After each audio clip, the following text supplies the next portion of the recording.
this will all be in order. Let me just do that. Yes, I'll wait for everyone to get their feet under the table.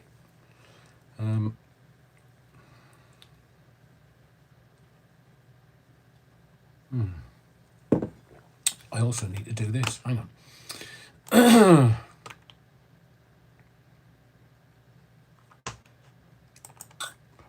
Right. Everybody's getting into the body of the Kirk. Let's just do this and this.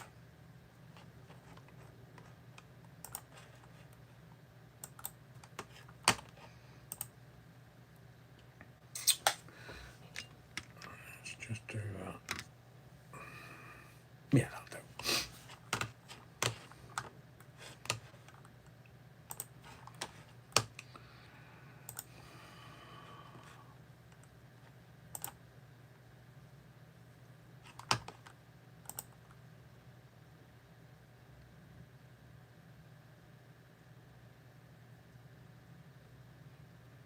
Right, that's better.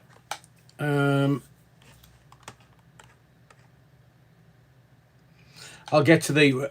If you've put anything of any substance in the other comments on the other live, then bring them here and put them in this comment, in these comments, if you don't mind. It's going to be a very interactive night tonight because it's the 250th live. 250, nearly 600 hours of content. So welcome one and all. We'll get into the comments and stuff in a minute. It's I would suggest, have you ever heard of Murphy's Law? Whatever can go wrong will go wrong. It's been one of those days today. Cracked a tooth, which is going to cost me a bloody fortune. Then the live isn't the right orientation when it should have been the right orientation.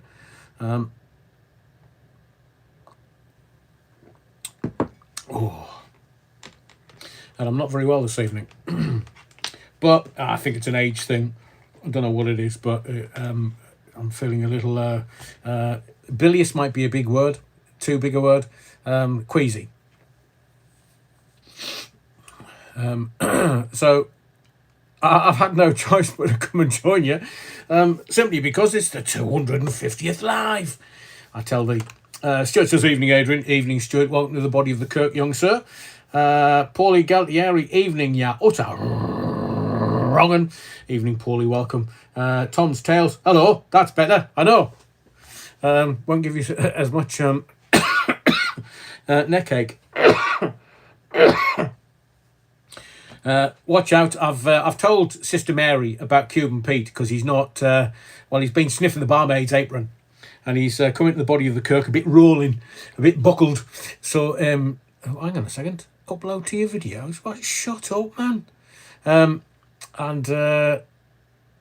Look after. I think Cuban Pete might need extra Battenberg tonight. That'll sober him up. Put a lining on his stomach. So welcome everyone. Live 250. I'll sort all the titles and stuff out. We're going to call this the 100 Club. Because tonight we have 100 questions, 10 rounds, as per usual with the quiz. And tonight's going to be a general knowledge. And I've designed it so that you will get at least 7 or 8 out of 10 for tonight's quiz. Tom, yes, and up the arse. No, they won yesterday. Is it this afternoon? Did Liverpool beat Man U?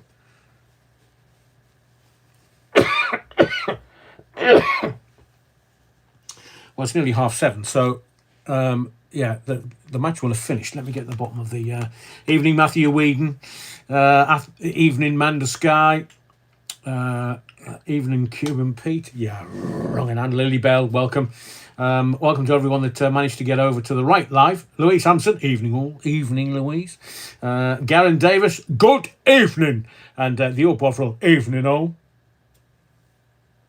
Theo Bovril and Garen Davis. And to everybody else that's leaving the comments, we'll get right down to that. Lovely, lovely. No way. Man United. Leading 2-1. Thank you, Tucker. 69 and Neil Cunningham and Louise Hampson. Jesus. I did watch Sunderland yesterday. I'm not sure that that Sandra Whittam is in the body of the Kirk this evening, unless she's late. But Sheffield United had their first ever win this season yesterday. Oof. I was doing a jig on Sandra's behalf because they're now not bottom of the Championship. Get out defendant. Let's not talk about Forest. Oh, I know. Another manager. Get out defendant. I'm not sure that Forest are going to be able to turn it around. They're talking about Mancini, aren't they? Going to Forest. Not that we're going to talk about footy tonight, but there is a sports round within the quiz this evening. It's just about sort of catching up with everybody. It's been a few days. There's a shit ton of stuff to talk about tomorrow night. I might have to do some videos in the morning. I'm going to ask you a question. Oh, Sandra, welcome to the body of the Kirk. Up the blades, up the blades. Nice win yesterday. I mean, it was only one. It was a dirty scramble, but was it 1-0 or 2-1? But well done, Sandra, off the bottom of the league. Hurrah! Playoffs next. But I think that Coventry and Middlesbrough are going to have a bit of a tussle at the top. I fancy Coventry for the league this season. The Borough, I'd love them to get automatic promotion, and I'd love Newcastle to get no, I don't. I'd rather have the three northeastern teams, but the telly doesn't cover the northeastern teams, especially if you're that fucking baldy-headed twat on Match of the Day. He don't like talking about Sunderland. Oh, because I'm a Geordie? Well, fuck off, mate. Because we're in the Premiership this season and we're staying there. So if you can't talk about a particular team on Match of the Day, I think you need to resign, mate. Oh, brilliant. Cuban Pete's now psychic. He's had that much alcohol falling down juice. He's now psychic. So, yes, I was going to ask you a question before Alan Shearer wound me up. I'm thinking about doing daily videos, like a daily dose or something. Would you, as well as me lives, on top of me lives, Sunderland won't be in the Prem next year. They aren't called the Yo-Yos for nothing. Oi, walk fit. That's fighting talk. Yo-Yos, my hairy backside. They're not. They are the team of all talents. Let me tell you.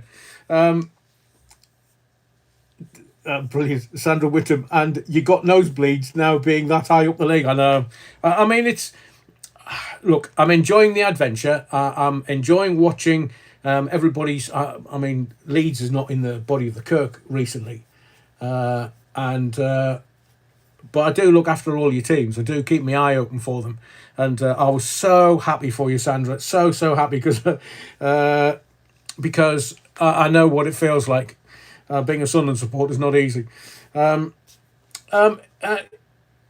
Yes, Dougie used to do a daily video. Well, he hasn't got any new ideas. I mean, I can do me Ranty Rollicks, which was a daily video that I was doing a while ago. I can do those because I can rant. But I don't know whether you want Ranty Rollicks or whether you... So, let me ask you a question. We'll ask a sequence of questions because there's enough people in the body of the Kirk for the quiz so far. And we'll get stuck into this. So, 1 for yes, 2 for no, and 3 for I don't know. So, 1 for yes, 2 for no, 3 for I don't know. Have you been watching Beckham watch? I can't do it tonight because I'm going to do the quiz. Might do it tomorrow night, but honestly, just bend me over the desk and Roger me senseless. I don't know how they manage to get into the press every single day when they've got nothing to say about them. So, my Sunderland team were team of all talents way back in 1890. Hey, David! And did you notice how they changed... nobody knew what was going on because the scoreboards all changed and they were wearing different. I think it was Premiership and Championship. There was some kind of retro thing going on over the weekend. It really confounded everyone. Oh, Derek Tomlinson. Can't stand footy these days. Mr. Billy Whitehurst and David Batty era. Aye, Batty, he didn't mess about, did he? He got stuck right in. So, do you want me to do a daily video? 1 for yes, 2 for no, 3 for I don't know. and we'll see how it goes, because there's so much to talk about. But the thing is, we're ahead of the curve. The audience here are, I believe, the most intelligent audience on YouTube. God blimey, making me work for me pennies. Am I getting early onset? Can you hear me? Are we live? So rebel. It's not early onset. It's stiff in the barmaid's apron. Yeah, utter wrong. Okay. Roy of the Rovers, of course. Tom Harney's. All right then. I'll make a video in the morning, and we'll try and do it every day up until Christmas. Family avocations apart. Oh, nice one, David. I knew Kiel Crossing Bridge is great as well. Can't wait to cross over it on Tuesday. I've seen some videos on YouTube of people. I mean, it was heaving before the match yesterday. And it's got a canny drop. But I am hoping to Phil Sumner. I was cleaning my teeth, missed a question, but won. Bloody hell, Phil. Cleaning your teeth just to come into the body of the Kirk. I say, manners maketh man. So, okay, we'll do the... okay, another question, just before we get started on the quiz. Another question. Do you want ranty Rolex, or do you want something a little more... delivered a little bit more intelligently? Not that I could deliver anything intelligently. It's normally a ranty. 1 for yes, 2 for no, 3 for... What?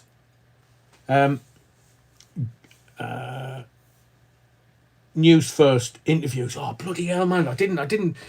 Typical Andrew. Okay. So do you want ranty Rolex, or do you want something a little bit more measured? Or Louise Hampson just loves ranty Rolex, please. Ranty one day, then normal.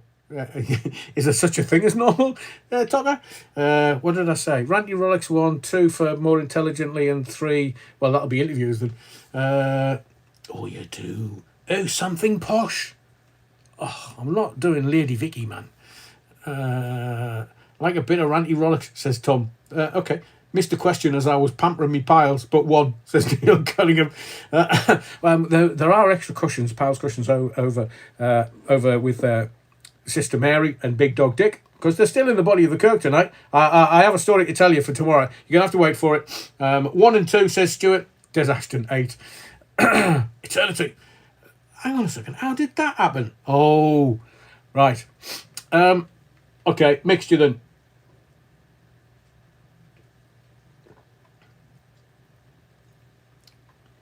Right, okay.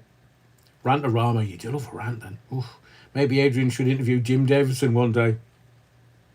Well, at least with my interview, Jim wouldn't look half as bored.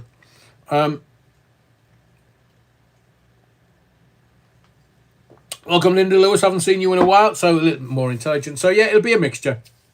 Okay, I shall provide what my audience require, and yeah, we'll do some ranty stuff, because Starmer just makes my my teeth itch. So we can do that. Interviews. Lionel Layton's obviously hitting too many twos. Can you interview Ike again? We will. Yeah. Okay. You see, the funny thing is that because it was the BBC, David said yes automatically. I can't even remember how we organised it. But I still have his home telephone number. His landline. Don't think that'll change. But nowadays, people have got, I've got 100,000 subscribers. Yeah, well, most of them are bloody bought. Mine go up and down, Your Honour. And that's because they're all genuine people that are subscribing to the channel. I don't mind it being growing organically. All I want, when I started the channel, all I wanted was to be the most successful Adrian Allen on YouTube. Paulie Galtieri, Fun Boy 3, because there was loads of other Adrian Allens on YouTube.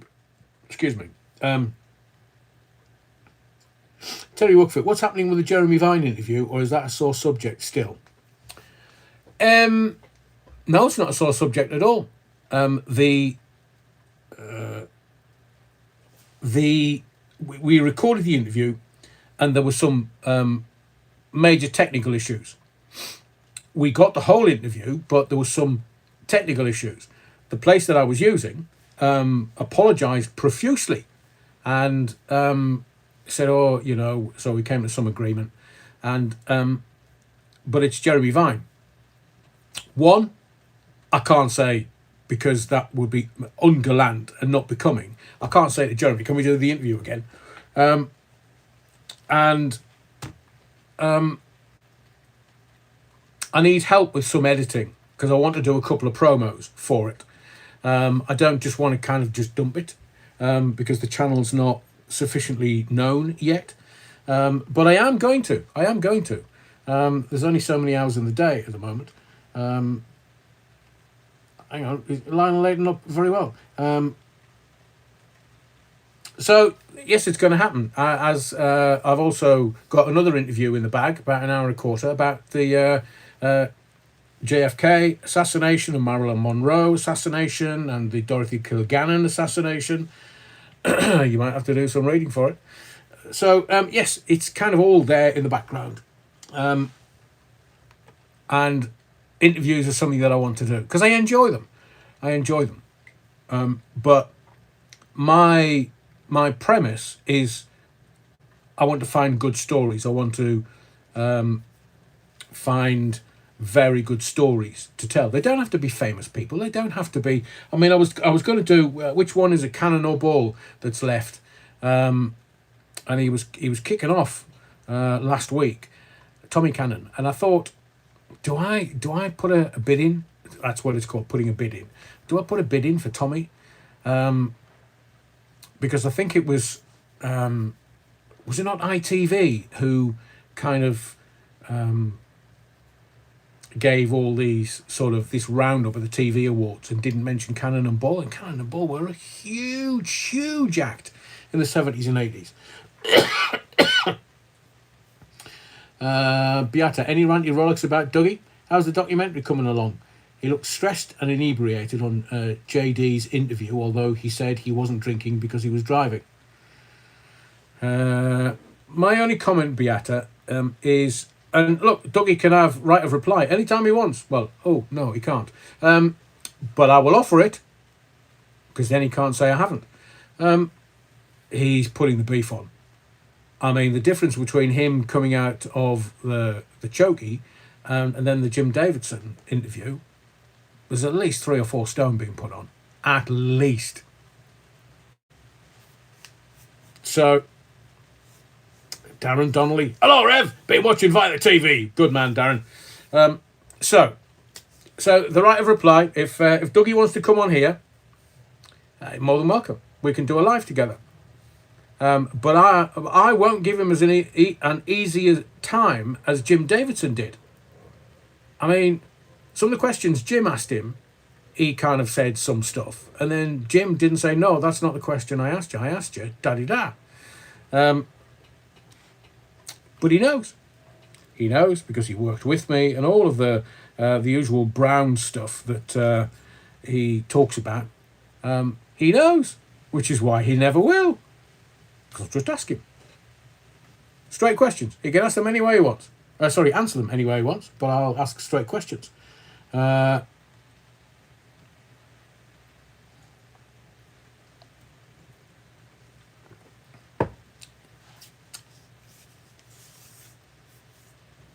That was it. Thank you, David. So ITV basically ignored Tommy Cannon for their 70th birthday anniversary. ITV scored an own goal there. Rock on, Tommy. R.I.P. Bobby Ball. I agree. It's lovely to see Tommy still around. And I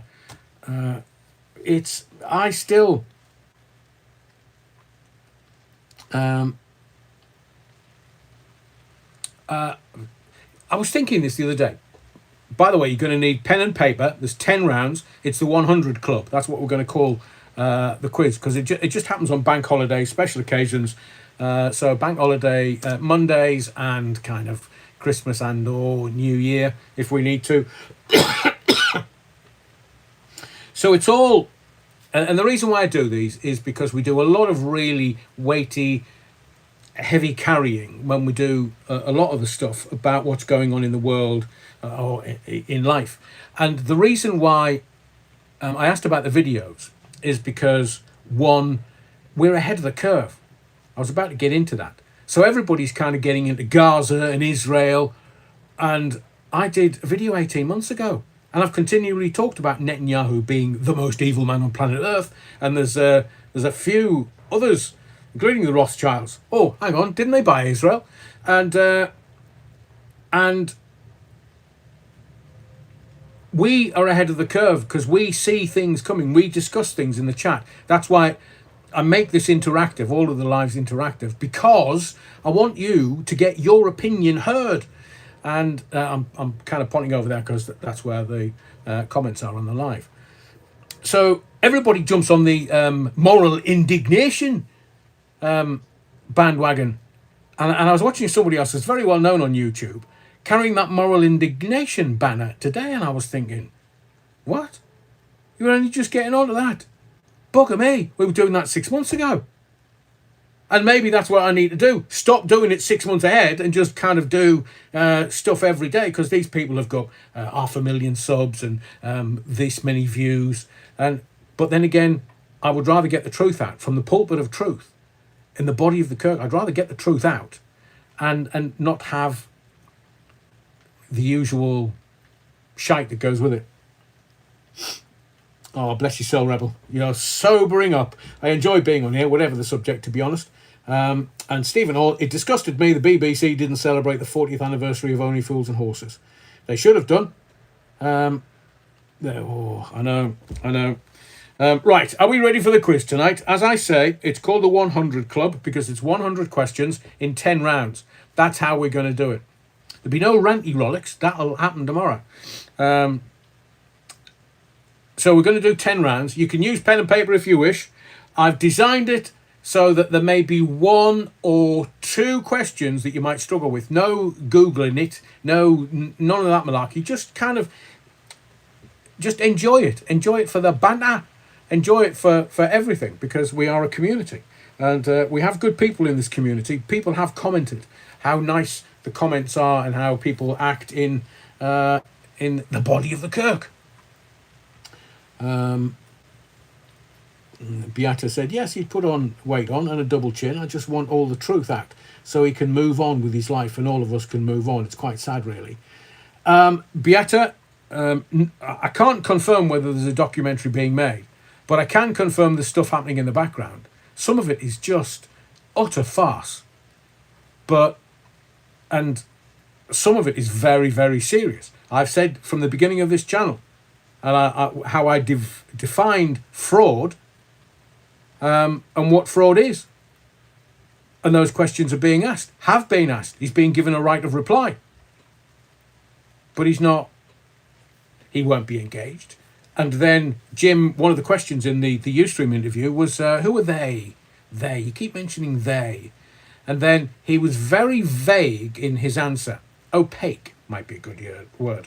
But but those questions over where the money went is still there, still present until he answers them with corroborative evidence. And he, well,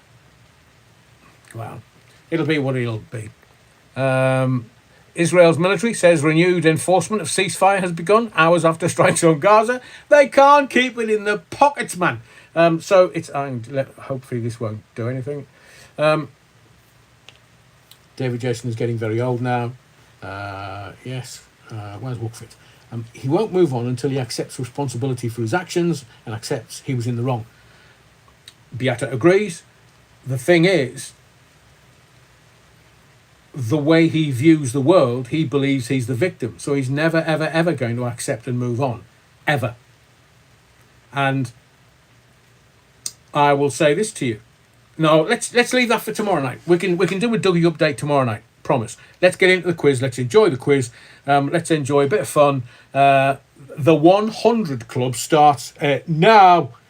Fred Barker, he said on one of his lives they went on legal fees. He represented himself, Fred. How can it go on legal fees? He represented himself in everything. And then admitted in 2 court cases that he lied. So the 100 Club, 100 questions, 10 rounds. What are they? They're British TV and soaps. So it's general knowledge. we've done music, we've kind of done films and telly. We did a telly-tastic one last time. So we're doing British TV and soaps, food and drink, because I know what you like for food. We're going to do sport, but gently. We're going to do geography. Anyone? Well, you know where Israel is. You'll be able to get everything else. And we'll do geography, and then we'll do history and monarchs, because I know you love a little royals. But I'm making it so that you don't need your family, and it's a bit of fun. So, dark forces, Dougie, my hairy backside, Paulie. And music and bands, because that'd be a music round. There's 10 rounds, that'd be a music band, but I've made it so that you can enjoy it. And there is literature and authors. As I say, I'm hoping that you will get 80 odd out of 100 ish,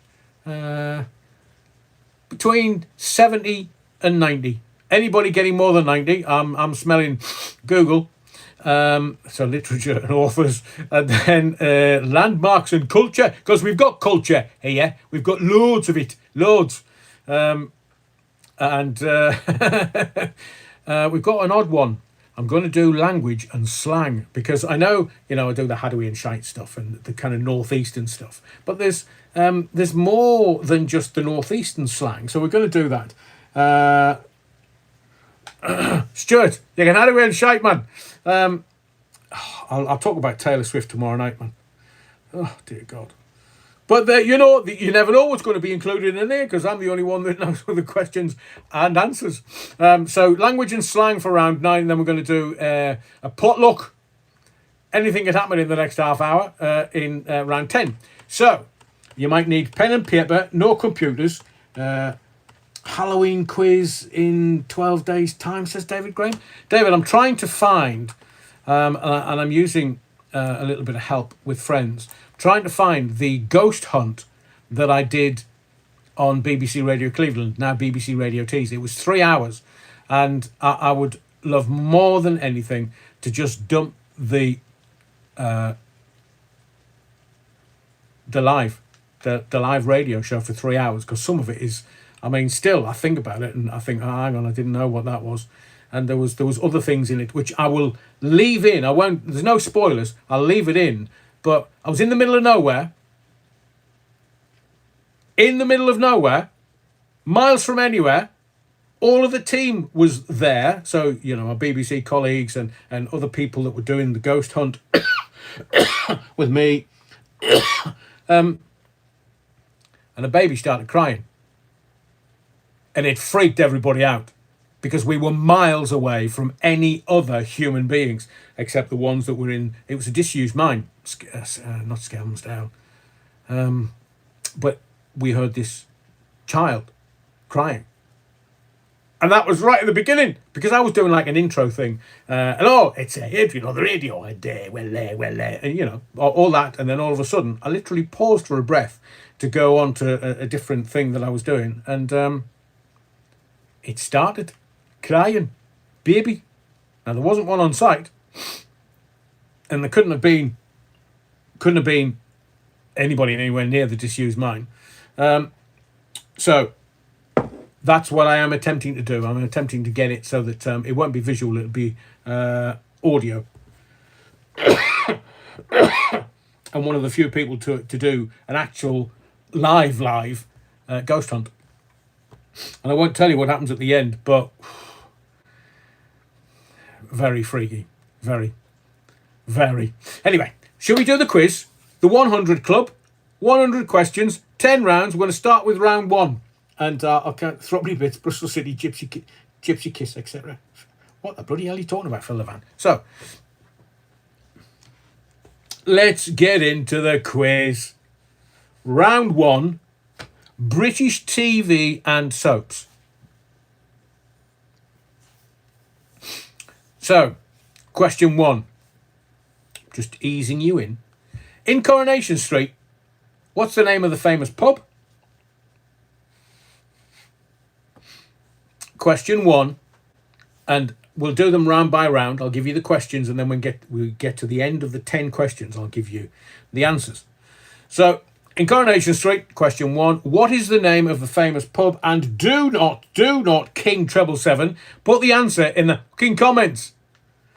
Because people would just go, oh yeah, I've got that one. So, no answers in the comments, please. Stephen Hall.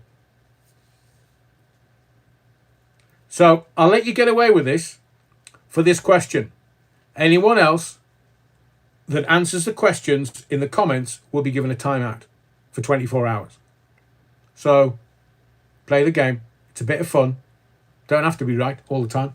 Can anyone answer them at the end when you go through them, Adrian? Stuart, you're wrong. Yellow card, Kingy, says Cell Rebel. So, question 1. In Coronation Street, what's the name of the famous pub? Question 2.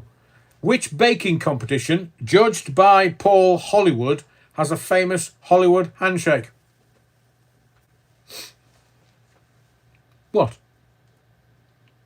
Just saying. Question 2. Which baking competition, judged by Paul Hollywood, has a famous Hollywood handshake? And I'm trying to give you enough time to kind of go, write it down. Don't worry, Stephen Hall. I'm just teasing you. Question 3. What is the name of the fictional county where Emmerdale is set?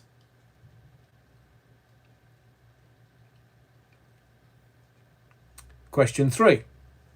And I'll do them again at the end of the 10. I'll give you the all 10 questions, the whole 10 questions. So what is the name of the fictional county where Emmerdale is set? Neil Cunningham, Prince Andrew handshake. Question 4. Who is the time-travelling alien protagonist of the long-running BBC series Doctor Who?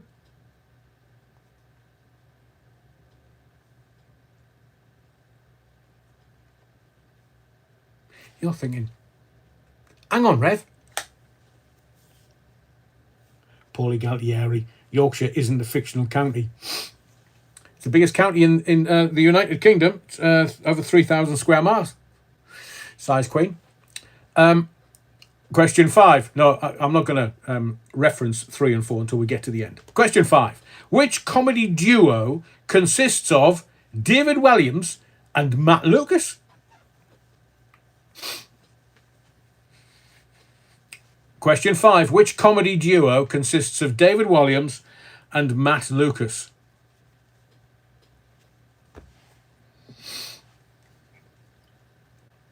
Question 6. What is the address of the Downton Abbey family?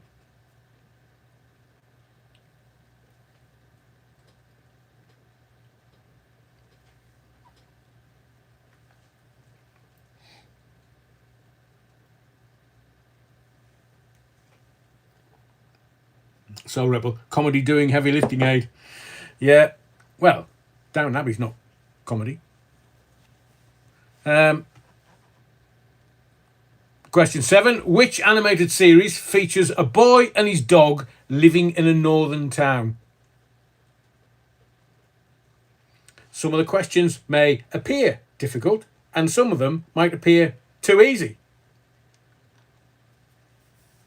Am I going to catch you out? I'm hoping you'll get 7 or 8 out of 10.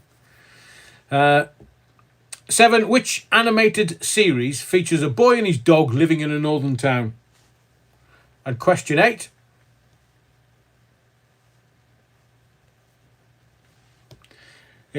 Strictly is a British version of which international TV format?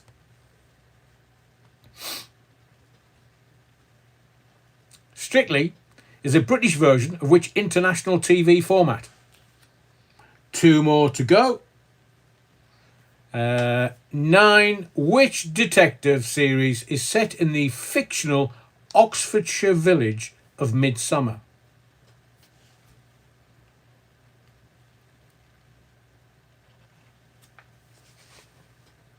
And question 10. What is the name of the talking, driving car in the children's show Brum, Brum, Brum, Brum? So there's the first 10. I'll go through them again. Question 1, in Coronation Street, what is the name of the famous pub? Question 2, which baking competition judged by Paul Hollywood has a famous Hollywood handshake? Question 3, what is the name of the fictional county where Emmerdale is set? Question 4, who is the time-travelling alien protagonist of the long-running BBC series Doctor Who? 5, which comedy duo consists of David Walliams and Matt Lucas? 6, what is the address of the Downton Abbey family?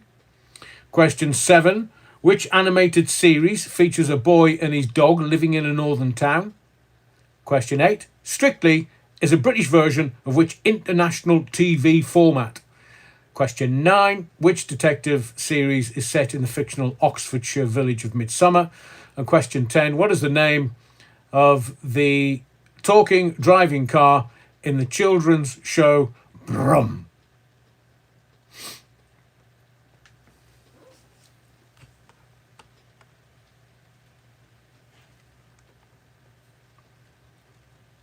So are you ready? How many do you think you got? 10 questions. How many do you think you got right?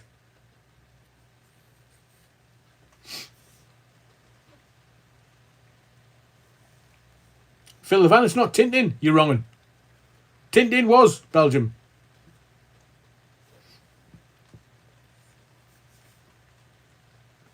Yeah, Stuart, the one that did a Battenberg episode. I know, I still haven't seen it. Terry Wookfet's the level, I think. He says he's got all of them. Super Ted, 7. I'm hoping a lot of people will have gotten 8 or 9, certainly. Lionel Layton says, I'm hopeless tonight. Got terrible brain fog. Legalista, 6. So how many do you think you've got? 4 out of 10, says Stuart. Albert Metcalf, 5. Paul West, 5. Welcome, Paul. Tom Harney's 8. Des Ashton, 0. Des? I made these really easy. None of them are trick questions. I've made them easy. Still raining heavily in Sunderland tonight. Well, it is October. Yeah, I can't wait for winter. I do prefer it to summer, to be fair.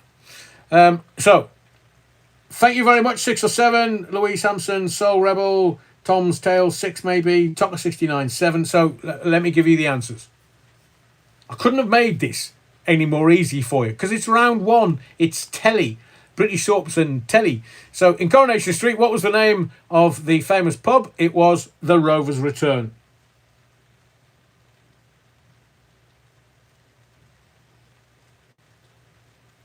Where's Samurai Cop gone? Lauren Taylor, thank you very much for that. At Samurai Cop, don't need to join, just join in, subscribe, and don't forget to hit the like button. Thank you, everyone. That's in the body of the Kirk. So answer 1 was, what's the famous pub? Coronation Street, what's the name of the famous pub? It is The Rover's Return. Question 2, which baking competition judged by Paul Hollywood has the famous Hollywood handshake? It's, of course, the Great British Bake Off.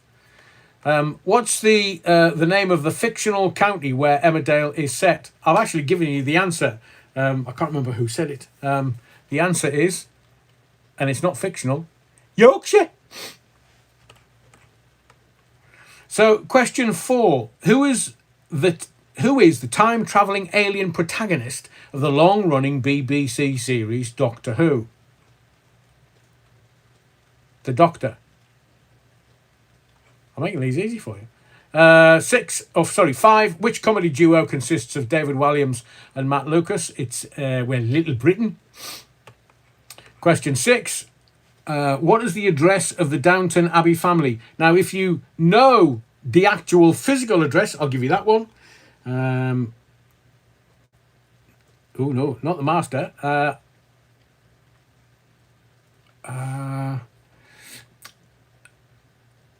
No, Doctor Who, not the master. Although I'll give you half a point for that, Terry. Find the Battenberg episode, Rev. Couldn't watch it with a straight face because of you. Oh, I say, Stuart. I shall have to try and find it. So, what is the address of the Downton Abbey family? Downton Abbey.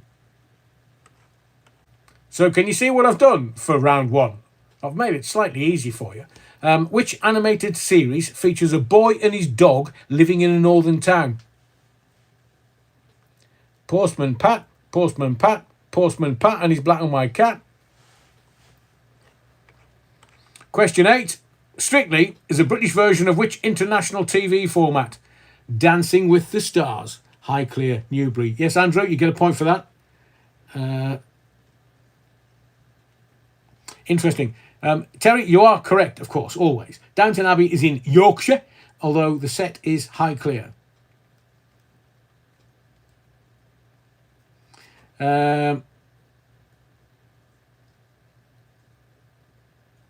No. So the answer is Postman Pat. 8 is Dancing with the Stars. Question 9. Which detective series is set in the fictional Oxfordshire village of Midsummer? Midsummer Murders. And I couldn't have made this, even though it sounds a difficult question, I couldn't have made it any more easy for you. What is the name of the talking, driving car in the children's show Brum? Brum, brum, brum, brum, brum. It's called Brum for a reason.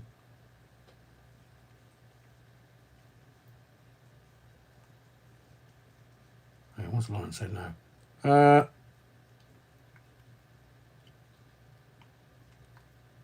Brum, brum, brum, brum, brum, brum. Right. How many did you actually get in that round? And while you're doing that, I shall... So food and drink, simply called... I haven't seen Amalia in the body of the Kirk tonight for the quiz. And I did the food and drink for Amalia because Amalia is almost the body of the Kirk food and drink queen. Lovely Super Ted, 9. I wrote Brum, Toy Wilcox. Do I get 2 points? No, you don't, yeah. Wrong. You get a point for Brum. Tom's Tales, 8. Lauren Taylor, 8. Lister Ligger, not had a TV for 15 years, so 7, not bad. I agree, Ligger Lister. Brilliant. And there's no judgment here. We're just doing it for a bit of fun because it's the 250th. Oh, wow, okay. 250th live. Let me just check that out. We all have to stand on one leg.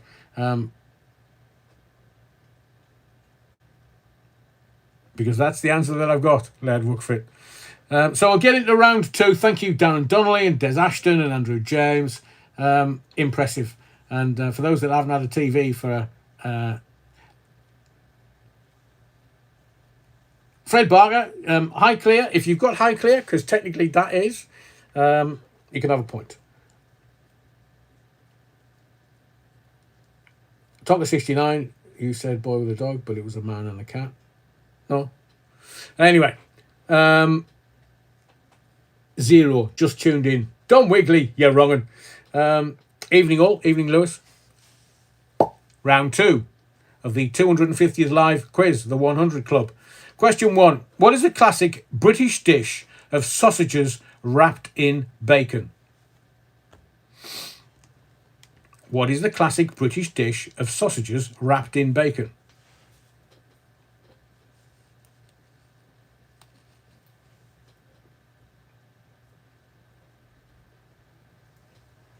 You can use your psychic abilities, Laird Wookfit. Question 2. A full English breakfast typically includes bacon, eggs, sausage, and what kind of beans?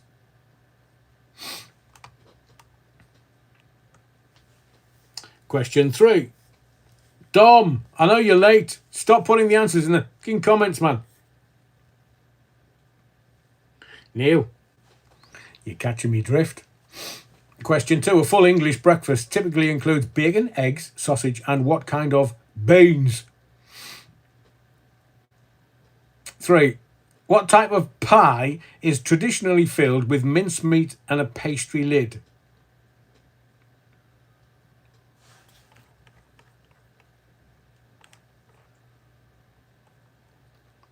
What type of pie is traditionally filled with mincemeat and a pastry lid? And if you're in my house, a little thin film of fur across the top. Nothing better than a hairy pie. 4. Which city is famous for its buns, and Sally Lunn cakes. So which city is famous for its Bath buns and Sally Lunn cakes?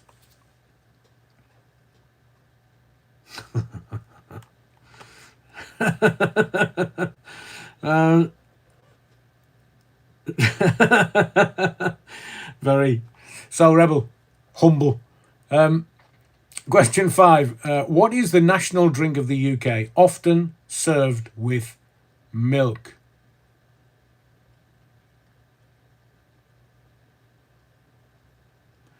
Five. Which is the national drink of the UK, Grande Bretagne, often served with milk?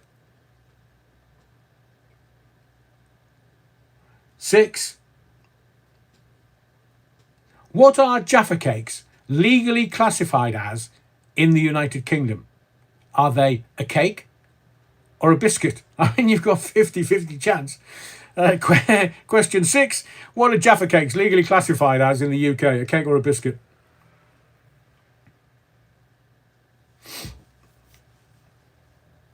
Question 7. And when I put this question in, I was thinking of, have you ever had a dish called Cullen skink? It's Scottish and it's just heaven. And I know the Americans say, oh, it's a chowder. No, it's called Cullen skink, you in heathen. Neil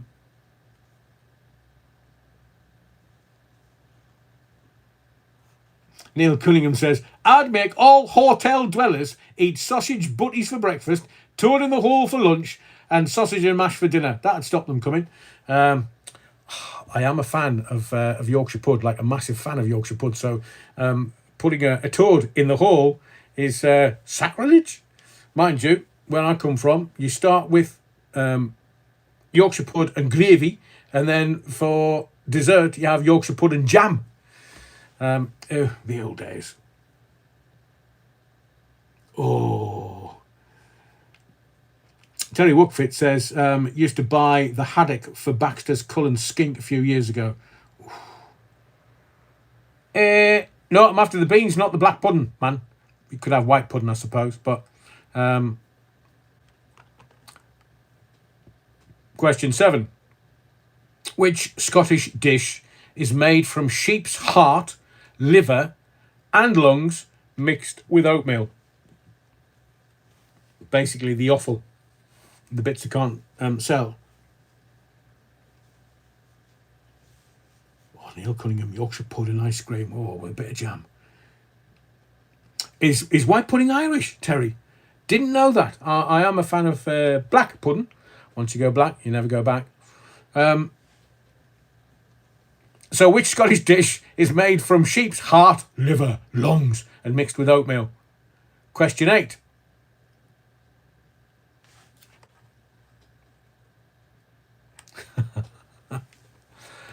Question 8. What is the name of the sparkling wine produced in England? What is the name of the sparkling wine produced in England?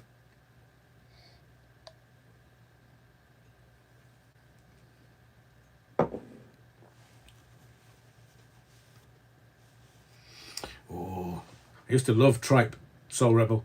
Mind you, I was so hungry when I was a kid, I literally would have eaten shite with sugar on. But I used to eat, the offal, the cow's innards. Oh, Lewis, bread and dripping. Them were the days.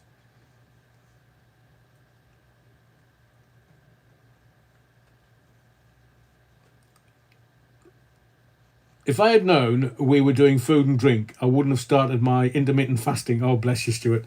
As Tocker says, Tocker 69, vino de shite. So what's the name of the sparkling wine produced in England? Question 9. Which crisp flavour, synonymous with Grande Bretagne, was invented after a chef added the seasoning to a customer's chips? Oh, I say. And question 10. What type of pudding is Spotted Dick? Opening the comedy bomb doors. So I'll go over the 10 again. So round one kind of gave you the flavour. So I'm hoping you will get 7 or 8 out of 10 this round. And it's because I have the most intelligent audience on YouTube, bar none. I'm thinking you will get the questions, because the questions are not loaded questions. They're just questions that might have answers in them. What is the classic British dish of sausages wrapped in bacon? 2, a full English breakfast typically includes bacon, eggs, sausage, and what kind of beans? Question 3, what type of pie is traditionally filled with minced meat and a pastry lid? Question, hang on.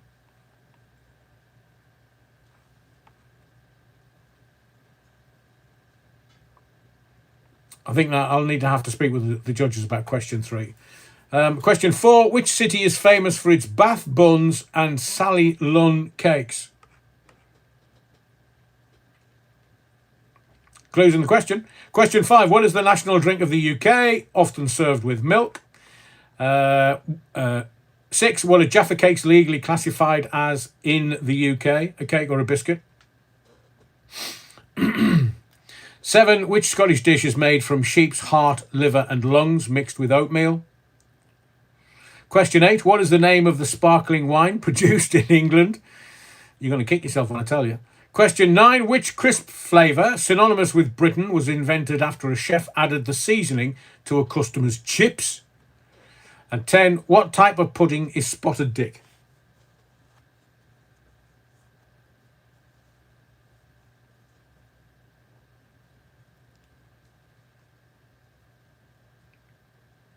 Hang on, where's Caribou? I've missed her. Johnny Ray, Rev, I'm a decent video editor, so I can help with the Jeremy Vine promos. Just let me know. Thank you, Johnny Ray. Do you know the email of the channel? I'll give it to you after I've done the answers for this. Because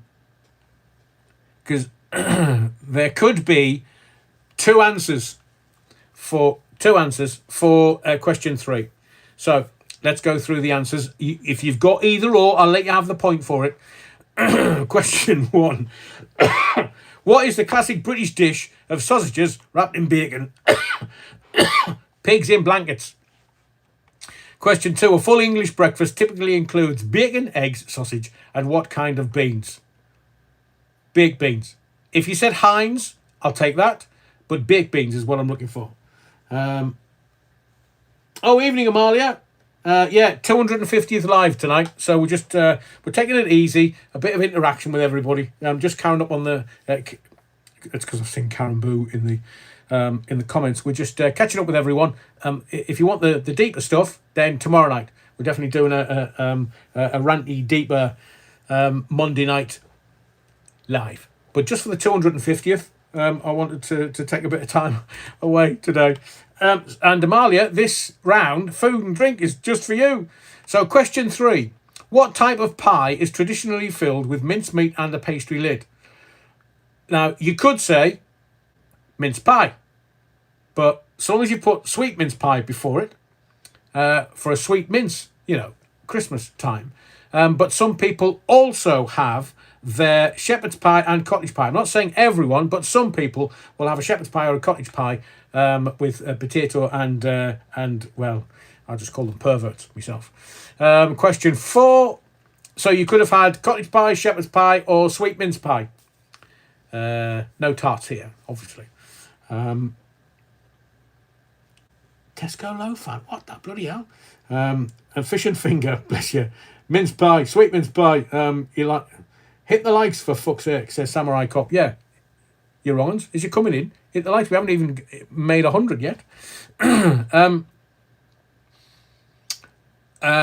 So which city is famous for its Bath buns and Sally Lunn cakes?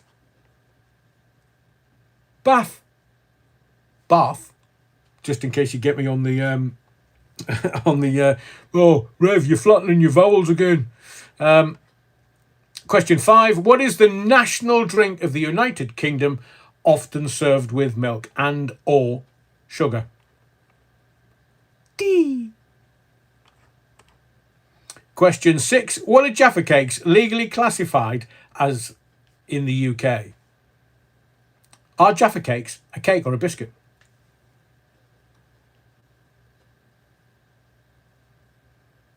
Napoleon Bonaparte. There's no R in Bath. So Rebel. All me vowels are flat, man. Johnny Ray. Bath. The clue was in the question. I know. So it's kind of, we're only into round 2 already, and people are now getting the grift. So, Jaffa cakes, cake or a biscuit? Legally classified in this country as a cake. Question 7. Which Scottish dish is made from sheep's heart, liver and lungs mixed with oatmeal? Haggis. I prefer skull and kink. As a Scottish dish, skull and kink is just marvellous, marvellous, marvellous, marvellous. And if you've never, just take a trip to Scotland and either get somebody to make it for you or Andrew James. Chelsea bun, does that count? No, that would make a Chelsea man.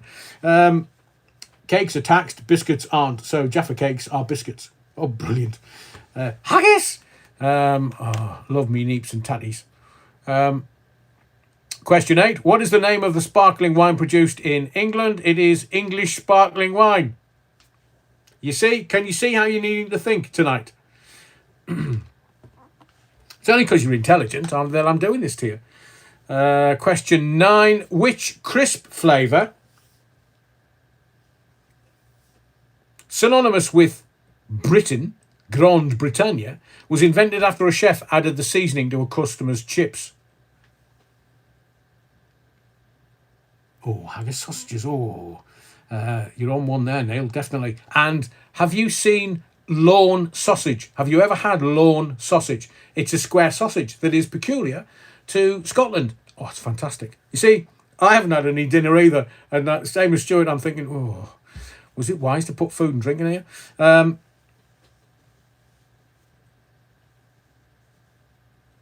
Oh, yeah. Phil Levan says, I haven't had a Chelsea bun in years. They were replaced with Belgian buns. I know, all these bloody shops with Belgian buns. How do we in shite, man? Or, in the words of the great Chinese philosopher, Foxtrot Oscar. And question 10, what type of pudding is spotted dick?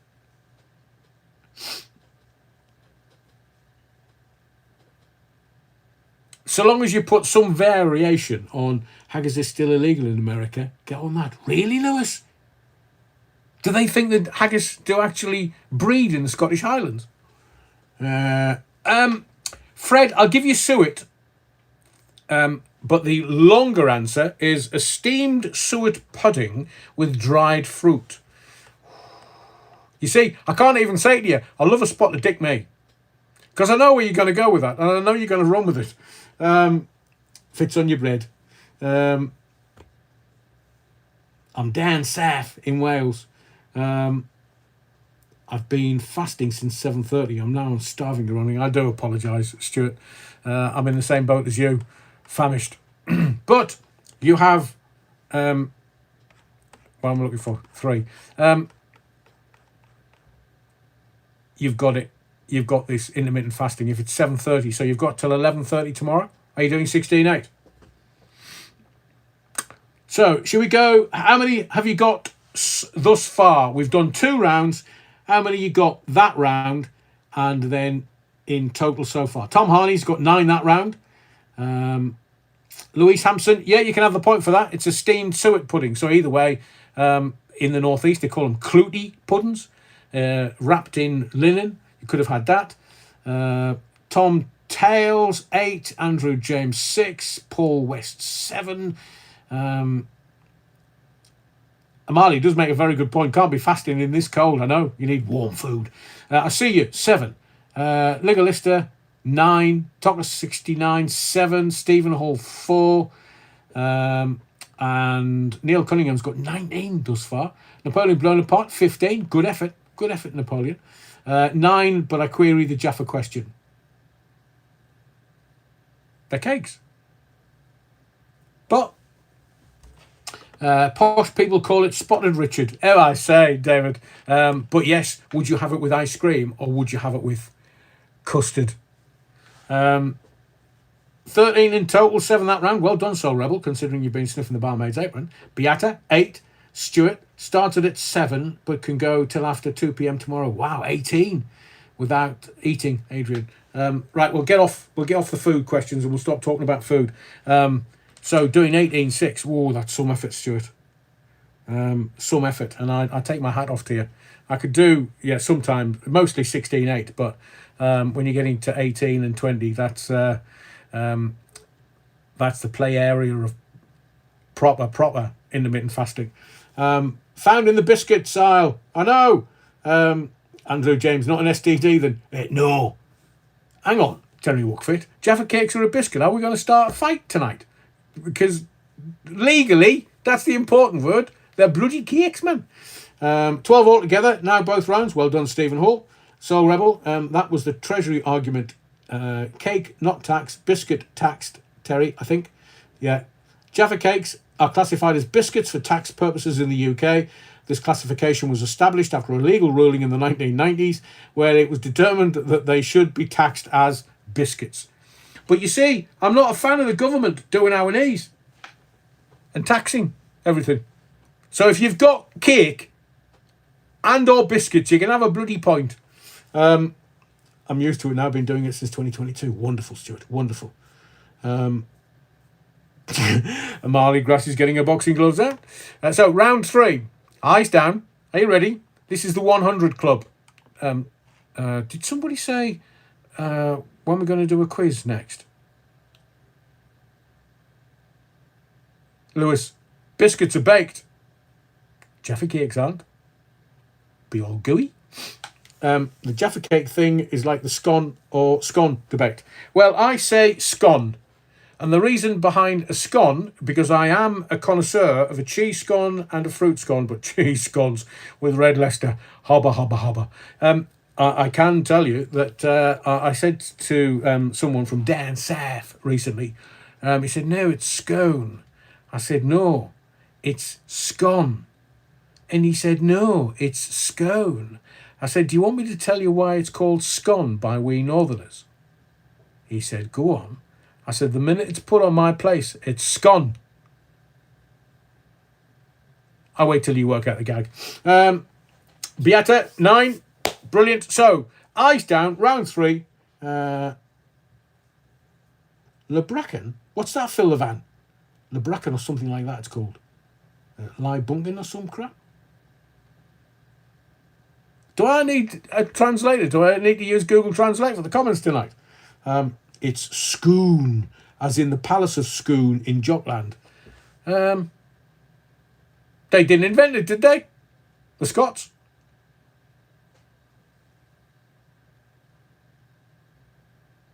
Ghetto defendant. You see, I'm so apoplectic now because it's scone. Ghetto defendant says it's scone, as in bone in it. Phil Levance, oh, is that really a ginger cake in chocolate? Ooh. Matured cheddar on tuck crackers, the bomb. I'm with you. And Jaffa cakes go hard when stale like cakes, whereas biscuits go soggy when stale.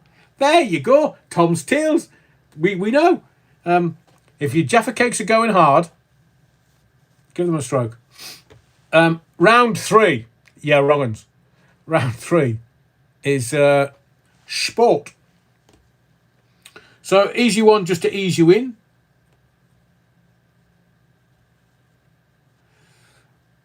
Which sport is played at Wimbledon?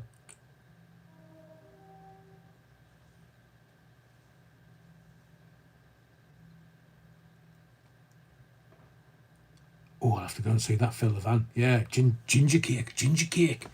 I like Jamaican ginger cake. It's always good to have a little ginger in your life.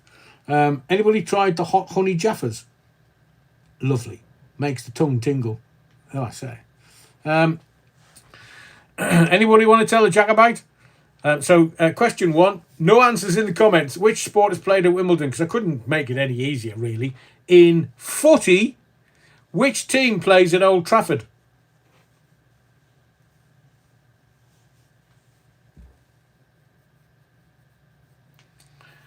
Question 3. What colour is the snooker ball that's worth 7 points?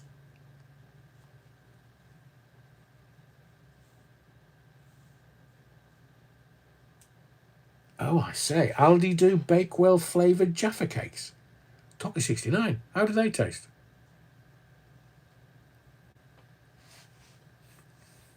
So anybody putting the answers in the comments, I know we've got a few late joiners, but anybody putting the answers in the comments will get a timeout for 24 hours. Question 4. What is the name of the boat race annually between Oxford and Cambridge universities?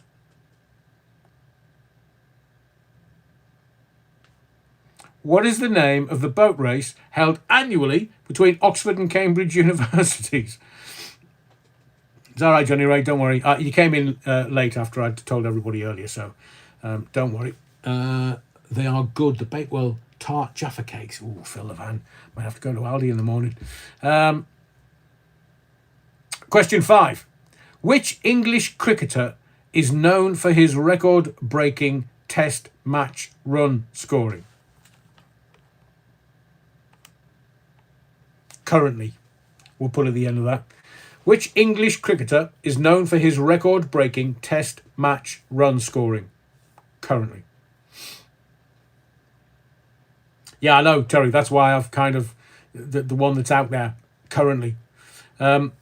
6. In rugby union, the Egg Chasers, what is the name of the annual tournament between England, Scotland, Wales, Ireland,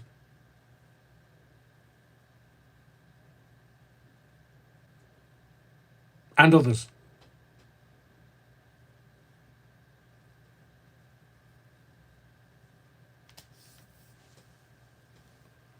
I am making it quite easy for you tonight. Terry, you're wrong. 7. What is the name of the Grand National Horse Race Course? What is the name of the Grand National Horse Race Course? Question 8.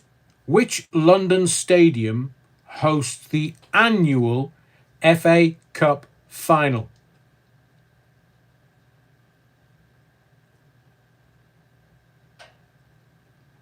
Question 9. What is the maximum break possible in a game of snooker? Was snooker invented in India? And question 10. Which sport involves the Ashes Trophy?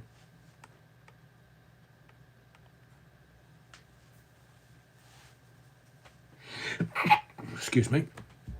So, 10 questions. Sport, round 3. Which sport is played at Wimbledon? In football, question 2. Which team plays at Old Trafford? Question 3. Which colour is the snooker ball that's worth 7 points? Thank you, Napoleon Bonaparte. Question 4. What is the name of the boat race held annually between Oxford and Cambridge universities? Question 5. Which English cricketer is known for his record-breaking test match run scoring currently? Question 6. In rugby union, what is the name of the annual tournament between England, Scotland, Wales, Ireland, and others? Question 7. What is the name of the Grand National Horse Race Course? Question 8. Which London stadium hosts the annual FA Cup final? And question 9. What is the maximum break possible in a game of snooker? And 10. Which sport involves the Ashes Trophy? We'll get to the answers in just a second. I did promise someone the email address, so if you've got a pen and paper, this is for kind of official channel stuff.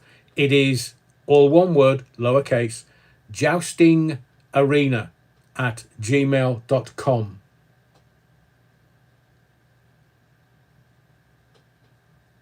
Phil Van says, I found that easy. I'm not into sport. Brilliant. Thank you, Stuart.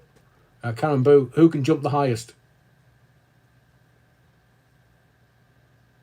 Not me, I'm sitting down. Andrew James, 7, I think. Napoleon Bonaparte, 8. So you can put your... so what did you get that round? And when we get to round 5, we'll do a kind of sit rep, see where you are with everything. Do you mean the Ashes urn?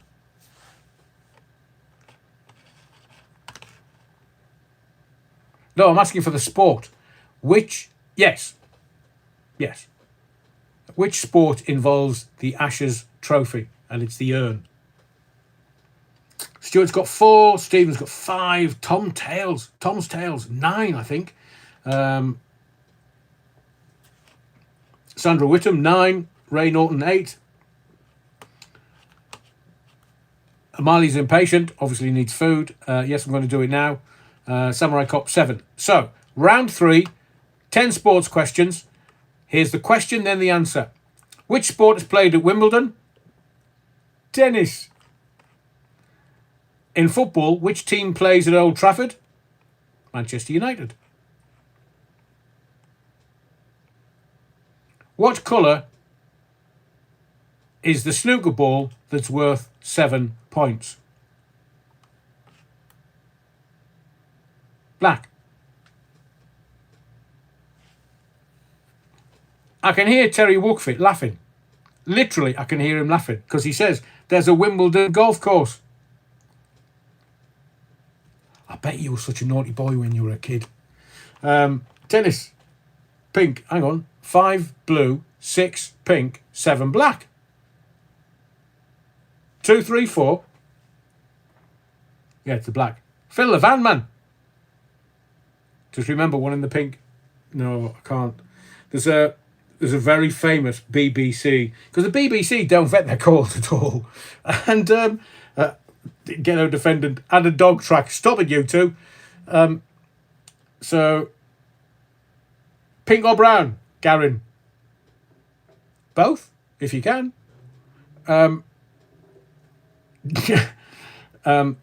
Terry, the word you're looking for is stink, not stick. Wimbledon is properly known as the All Lawn Tennis and Croquet Club. So let's get... You obviously trying to distract me. I was going to say something there. Yes, a famous BBC audio recording of some presenter who obviously wasn't the brightest, and somebody rang up and said, "Oh, yeah, I've been having a lovely time with my girlfriend this evening. Oh, yes, we've been playing games." And the presenter said, "What kind of game have you been playing?" He said, "One in the pink, one in the stink." Didn't get it. Literally didn't get it. and I've got it in my archive somewhere. I'll have to... I don't think YouTube will allow me to do that. But Ray Norton says, "Mr. Pink, so screwed back for the brown." Brilliant. What is the name... quickly moving on, what is the name? Because I know what you like. You'll stay doing brown and pink gags all night. I remember watching snooker in black and white. Yeah, exactly. How did you know what colour they were going for? Other than the commentator go, "Oh, he's on for the pink." Question 4. What is the name of the boat race held annually between Oxford and Cambridge universities? Oh, come on. It's called the boat race. Not Cockney rhyme and slang, boat race. Question 4. Why do Oxford and Cambridge get in the final each year? I know, Sandra, it's rigged. Question 5. Which English cricketer is known for his record-breaking test match run scoring? Alistair Cook. Oh, there you go. Honestly, it's called the boat race, man, Terry. And look, you can have a point if you put university boat race down. I mean, it couldn't have... I said... the annual boat race between Oxford and Cambridge universities. Albert Metcalf, 0, missed it. I had to look after my wife. I hope she's okay, Albert. And ever the gentleman, Albert. So you can have 10 points. David Graham, for those watching in black and white, the white is behind the yellow. The late, great Ted Lowe. Whispering Ted Lowe.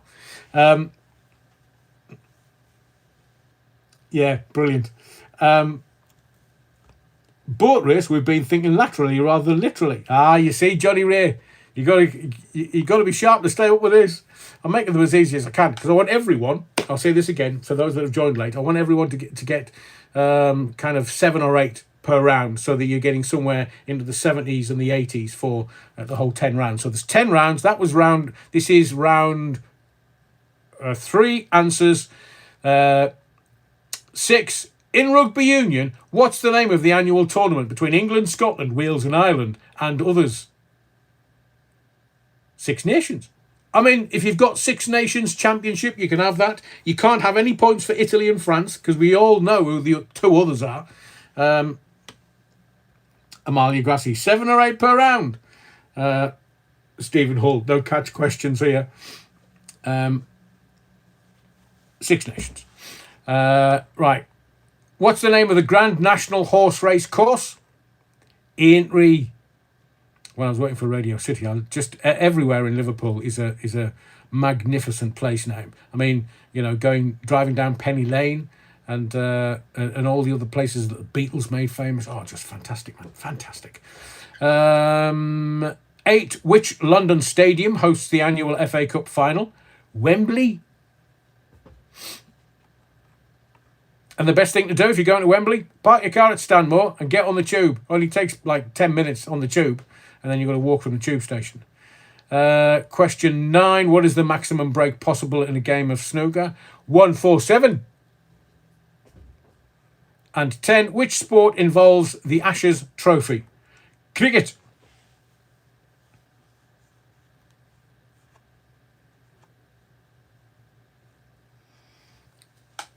Adam says it's actually 155 if you get a free ball. How many correct answers did you get? Stick them in the chat.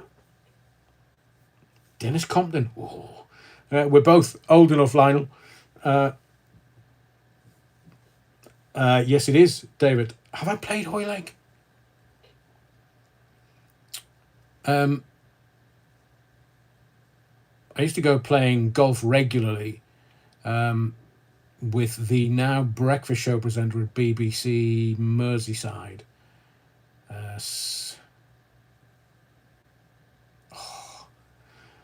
I've taken myself down an avenue that I can't get back. We have a Penny Lane in Bolsover. Do you, Albert? Love Bolsover. Thomas Tales 9, Ray Norton 9 in your settings, Stephen. It's in there.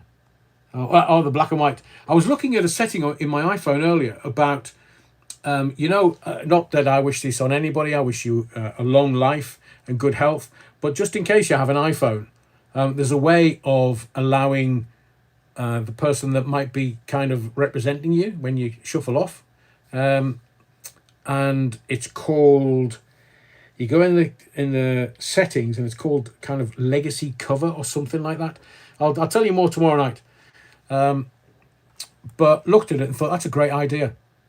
So that you can nominate someone and Apple will contact that person and say, oh, you've been nominated and you need to have this and you can get access to the iPhone.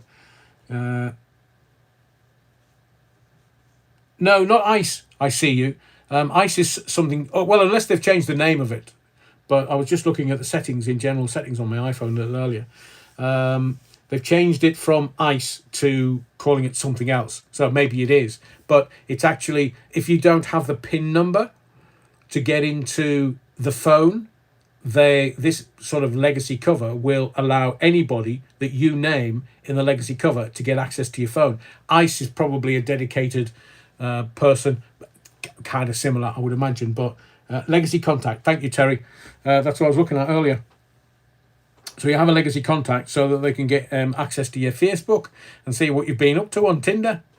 Right, round 4, geography. Are you ready? Lauren Taylor got 9. Joe Root is, hang on a second. Joe Root is our highest scoring batsman. Alistair Cook's been doing, well, that's why I said currently. Black and white always look brighter on an old black and white TV. I love black and white. Especially some of the films. Film noir. Oh, always done better in black and white. Here we go. Napoleon blown apart. They used to have a skating rink in Wimbledon too. We'd go there after school because they had a bar. Oh, I say, Napoleon blown apart. Can England win the Ashes on Australian soil? Great if we could. Yeah, he would be. Stuart, didn't know that. Every day is a school day. ICE is purely who to contact in the event of accidents and death, etc. But anybody that needs access to the phone, your ICE contact, I'm not sure whether they can get access to your phone. But if you want people to see your Tinder or Gaydar contacts in your phone, then your legacy contact can do that for you. Got 5 there. Did better. Thank you, Stuart. Ali Cook has been retired for years. All right, Lauren, you can have a point, man. You can have a point for Joe Root and Ali Cook. Question 1 on geography. Which is the capital city of Scotland? Question 2. Which river... That's funny, work for it. Which river flows through London? Tonga 69 got 8. It doesn't like sport. Which is good. Which is a very good effort. 8 if you don't like sport. Question 2. Which river flows through London? Question 3. What are the white cliffs on the south coast of England made of? What are the white cliffs on the south coast of England made of?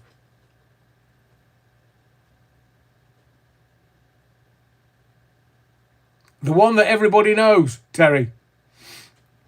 Question 4, which has a barrier to stop it flooding. Question 4, which mountain is the highest peak in the UK? Yeah, we've done that one. Question 4, which mountain is the highest peak in the UK? Question 5, what is the name of the sea that separates Great Britain from Ireland?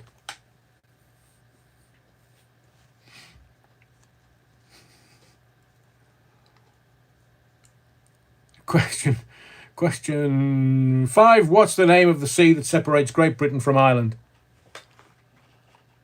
Question 6, which English county is known as the Garden of England?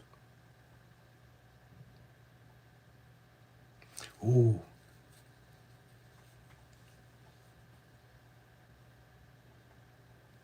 I see you says, I don't know, but it's chubby. What is the second largest city in the United Kingdom?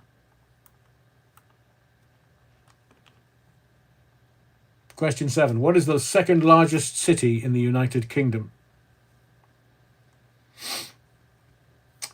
Question 8. Brilliant, so Rebel. The sea between Britain and Ireland is called... Hang on, where's it gone? It's called the USA Sea. Donald's renamed it. No, they're not, Terry. Question 9. Which canal-based network in Birmingham is longer than Venice's?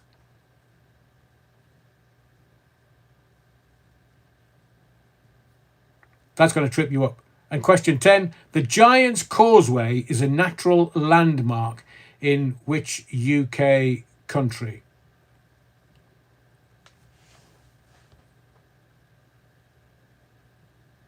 No, it's not.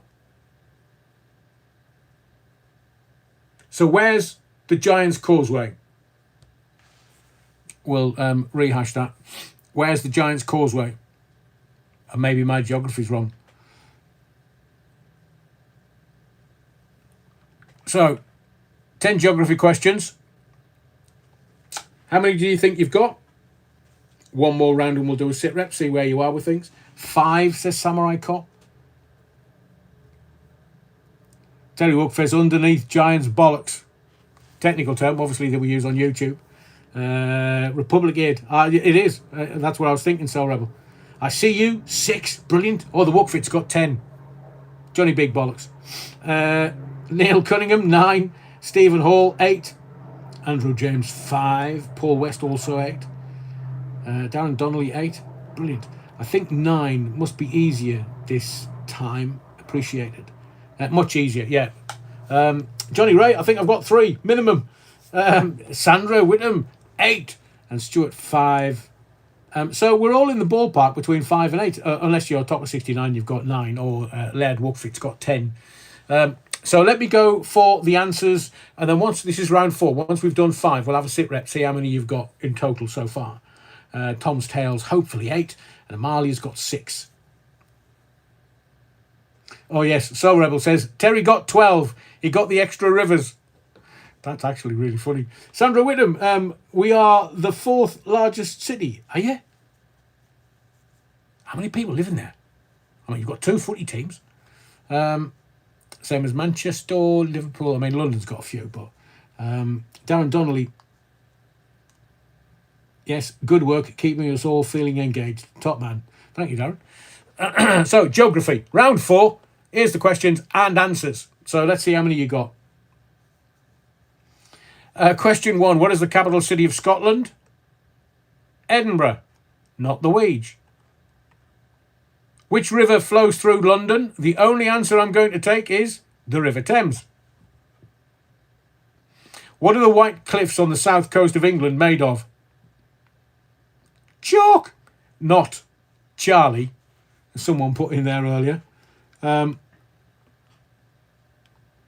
Thames, Lear, Wandle, Brent, Ravensbourne. I'm not giving you any extra points, you wrongin'. Calcium carbonate. Chalk, man. Chalk. And I was looking at, do you know of a comedian called Charlie Chuck? James Whale used to have him on his TV programme. Bow wow. And he's mad. He's proper mad, but funny. He's just released his, I think it's his autobiography or his book, and he was kind of promoting it. But if ever you want to look at your TV screen and laugh uproariously, Charlie Chuck, bow wow. So every time I think of chalk or chalk, I think of Charlie Chuck. I've no idea why. And as we say in Sunderland, it's chalk. Ganter Starks. If you know, you know. I'm not going to explain it. But it's chalk, darling, chalk. Which mountain is the highest peak in the United Kingdom? Question 4. Ben Nevis. Touch your toes. Question 5. So which mountain is the highest peak in the UK? Ben Nevis. I've done Ben Nevis and Scafell when I was 11-year-old. What is the name of the sea that separates Great Britain from Ireland? I mean, it couldn't be any more easy. The Irish Sea. Question 6. Which English county is known as the Garden of England? Kent. There's loads of them down south. Kent's. Question 7. What is the largest city in the... what is the second largest city in the United Kingdom? Of course, Birmingham. Uncle Peter. So Birmingham is the second largest city in the United Kingdom, and they still haven't collected their rubbish. 8. The Lake District is located in which county? Cumbria. So the Lake District is located in Cumbria. 9. Which canal-based network in Birmingham is longer than Venice's? Now, I will only take this answer. I'm not having any slaver in the comments. The BCN, which is the Birmingham Canal Navigations. See, Wookfit, you can't have a point. I'm not looking for network. I'm looking for the Birmingham Canal Navigations. BCN. St George's Sea. Do we have a St George's Sea in between Ireland and England? I can hear Wookfit typing away furiously into Google. Question 10. The Giant's Causeway is where? We've only done 9, Stuart. You might get another one. The Giant's Causeway is where? The Republic of Ireland.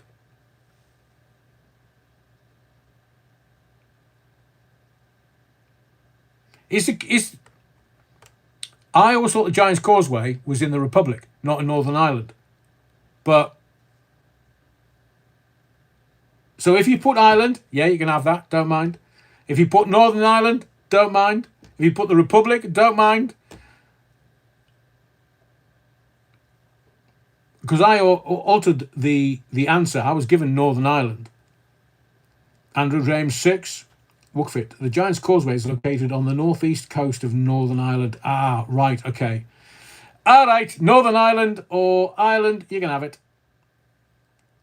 I see you. Yes, we do. In the north. So it is Northern Ireland. Okay, it was me. I've got Northern Ireland written down in front of me, but on the fly I was thinking, really? No, I'm sure it's... so Tom Harney's has got 8. 9, thank you, Ireland, says Napoleon Bonaparte.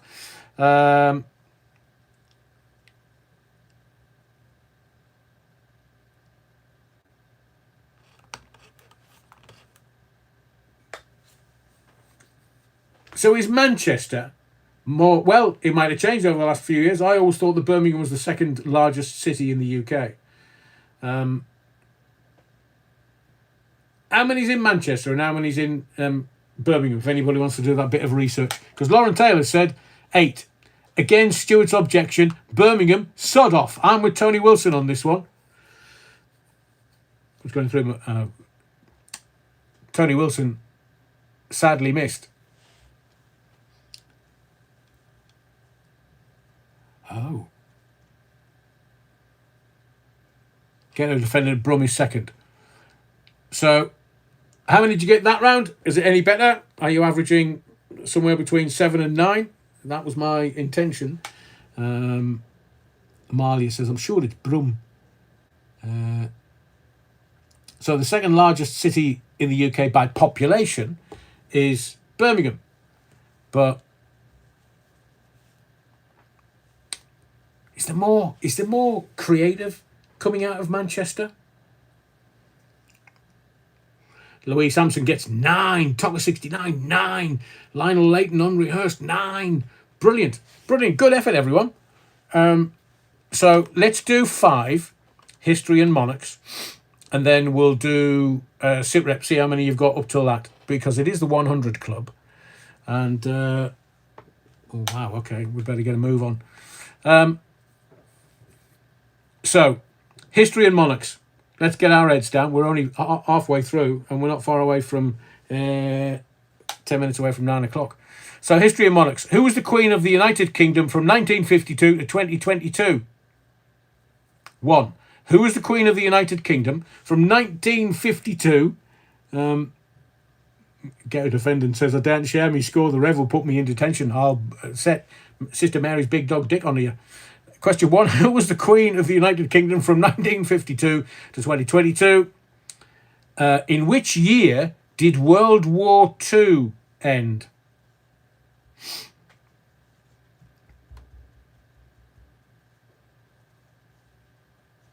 Wow, 35 out of 40 days. She was busy. She was. Question 3. Which king had 6 wives? Greedy figure. Can you imagine all the nagging? Question 4. What was the name of the famous ship that the Pilgrim Fathers sailed to America in 1620? Do you know that a grandfather on my mother's side was on the ship that sailed and gave them Thanksgiving? My nan was born in that year. What's 1620? Or when World War II ended? Not the Titanic, you're wrong. Jonathan King. Don't think. Well, no, don't. I'm just making sure I'm not getting sued.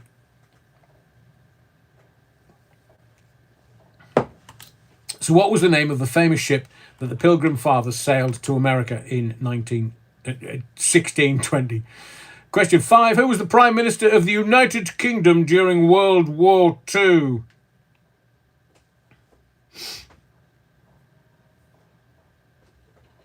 Question 5. Who was the Prime Minister of the United Kingdom during World War II? Question 6. The Battle of Hastings took place in which year? Battle of Hastings took place in which year? Question 6. Repeat 4. What was the name of the famous ship that the Pilgrim Fathers sailed to America in 1620?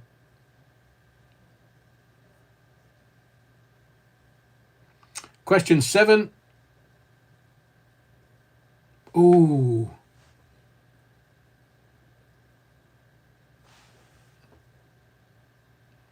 I'll take who was the Prime Minister of the United Kingdom at the end of World War II. I think, wasn't it the Prime Minister that came back waving the letter saying we have peace in our time. In fact, not to complicate matters, if you've got one of the PMs during World War II, you can have one or the other for 1 point. Yeah. He declared war, peace in our time, and then the old drunkard finished it off. Question 7. What was the name of the plague that ravaged London in 1665?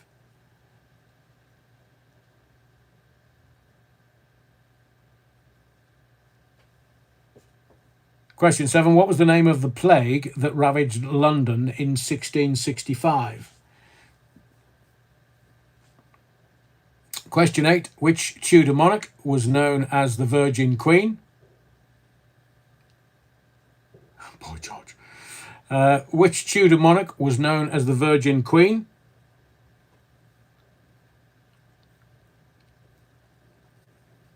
Question 9. What is the name of the London residence of the British monarch?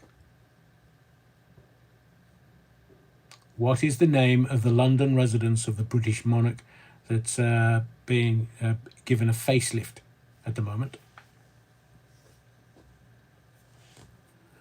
And question 10.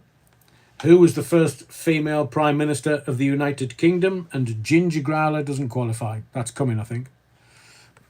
Not the first, certainly. So question 10, who was the first female Prime Minister of the United Kingdom? David Graham says, one of those people on that ship in 1620 is buried in Massachusetts next to his wife. That is a certain Captain Richard Moore. He's not a relative, but I'm trying desperately to remember my great, however many times removed grandfather. He was kind of the head pilgrim father on the ship. Samurai Cop got 7, but we'll move on because it's we need to get through this by 9:30. So let's go through your history and monarchs very quickly. Oh, Amalia 8, well done, good work. Samurai Cop 7, Paulie Galtieri, Rolf Harris. Starmer is the first Queen head of state. Andrew James, at least 8 out of 10 for me from Johnny Ray. Stephen Hall 9. I think 8, maybe a dodgy 9, Napoleon blown apart. I see you, still good work, 5. And Andrew James 10, I think. Ooh, William Brewster, that's him. Yeah, well, hang on. Wookfit, how do you know that? Is that your psychic ability? Have you got 10 points this round? William Brewster, yeah, on my mum's side. Mind you, I'm sure half of Sunderland will claim that. Neil Cunningham, 10, 48 out of 50 so far. Topper's got a 9 out of 10. Tom Harney's a possible 10. Stuart, 4. And the Wookfit, I know everything. It's your psychic ability, Laird Wookfit. So, heads down. 10 questions. I'm going to give you the 10 answers. Who was the Queen of the United Kingdom from 1952 to 2022? Queen Elizabeth II. Lauren Taylor's 8. Tom's Tales 9 or 10. 2. In which year did World War II end? I'll take 1945. It would have been easy if we'd victory in Europe. We've just done 80 years. Made it easy. Question 3. Which king had 6 wives? The stupid one. Sorry, Henry VIII. Oh, did I say that out loud? Henry VIII. I'm joking. Henry VIII had 6 wives. Glutton for punishment. He was just looking for a son, wasn't he? He was just what as William now has. Stuart says, I'm enjoying taking part. Good on you, Stuart. Andrew James, 1 year out. 80th. We're celebrating victory in Europe, 80th this year. So 45, 25. Yeah. So long as you've got Henry VIII for question 3 as an answer. Question 4, what was the name of the famous ship that the Pilgrim Fathers sailed to America in 1620?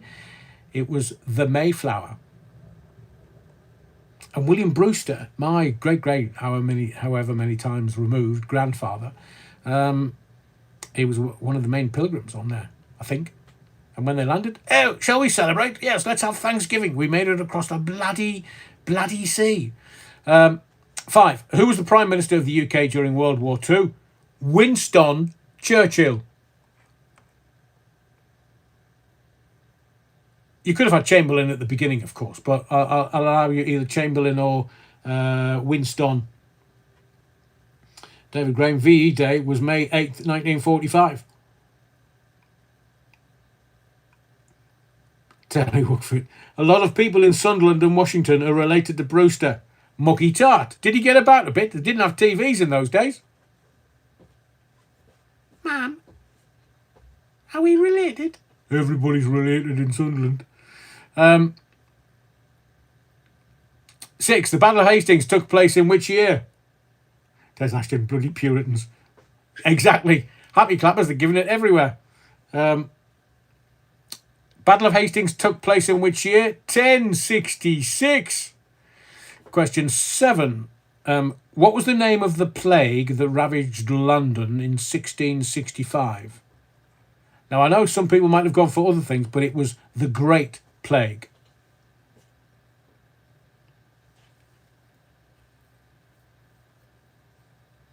Yeah, Terry says the Great Plague of London, sometimes wrongly called the bubonic plague.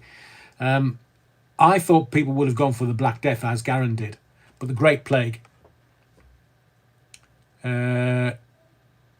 Which Tudor monarch was known as the Virgin Queen? Elizabeth I. From what I understand, Queen Elizabeth II couldn't be named that. Phil the Greek was a boy. Which Tudor monarch was known as the Virgin Queen? It was Elizabeth I. What is the name of the London residence of the British monarch? I don't think the Great Plague is known as the Black Death, but I could be... no, I see you've not Boy George then. What's the name of the London residence of the British monarch? Andrew James. She was Frosty then. Yeah. Residence is Buckingham Palace, being done up with taxpayers' money. And who was the first female Prime Minister of the United Kingdom? It was obviously Thatcher, Margaret Thatcher, who would have been... Was she 100 this week? Or would have been. She'd be a bit sniffy and smelly. But first female Prime Minister, Margaret Thatcher. So, how many did you get that round? And where are you? What's your sit rep? How many have you got right so far?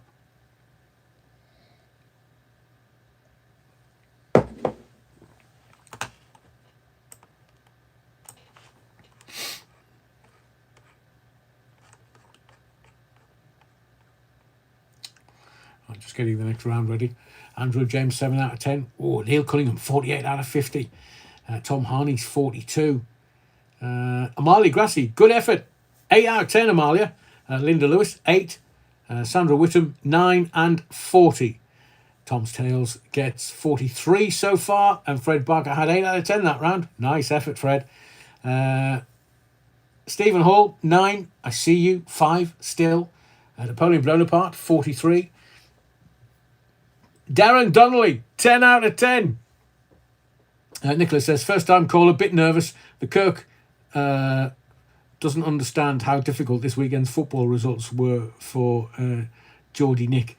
I know, Nicholas, I've said before, I mean, it's really easy to take the mickey out of any of the northeastern sides, but we need you up the top, man. We need you where you were last season, but without Isaac, I think it's going to be difficult for you. Don't want to see the barcodes go down. Don't. Please stay in the Premiership. Johnny Ray, Darren got 10 out of 10. You tart. Well done, Darren. Paul West, 9 and 36. Des Ashton, 9 and 44. Stephen Hall, 35 so far. Nice. So there's no, it's just taking part and having a bit of banter with everybody in the body of the Kirk this evening. So we'll go to round 6. And we'll get our freak on now. We need to be done by about 9:30, if not before. So round 6, music and bands. Now, I haven't made this difficult because some people say, oh, I'm this generation or that generation. I've tried to encompass everybody this particular round. So question 1, which Liverpool band is the best-selling music act of all time?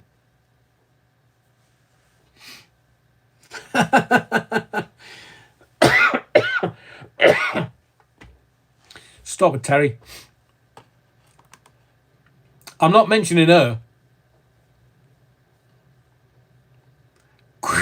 Question 2. What is the name of the lead singer of the band Queen? Stuart Sabrina Carpenter. Terry Wookford, The Scaffold. Lily the Pink. Why was it always pink?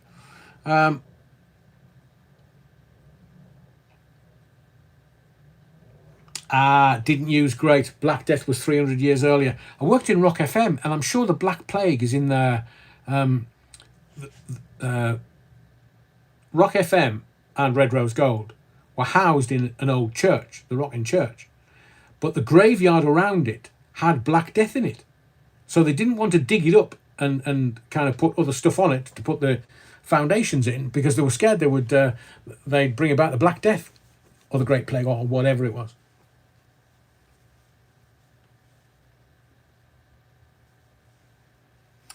Yes, there's only one singer with Queen. Not currently, back in their heyday. 3. Which British girl group had members named Jerry, Mel B, Mel C, looking fine in the Sundays today, Emma and Victoria?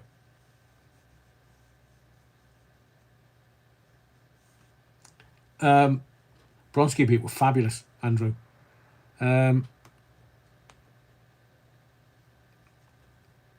And of course, I'll go over the questions again at the end. Question 4. Which musician is known as the King of Pop and sang Thriller?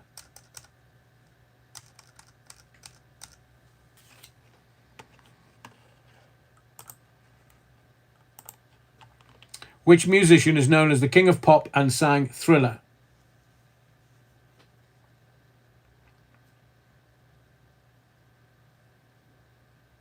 Five. What is the name of the world's best-selling music festival held in Somerset? Correct, Terry.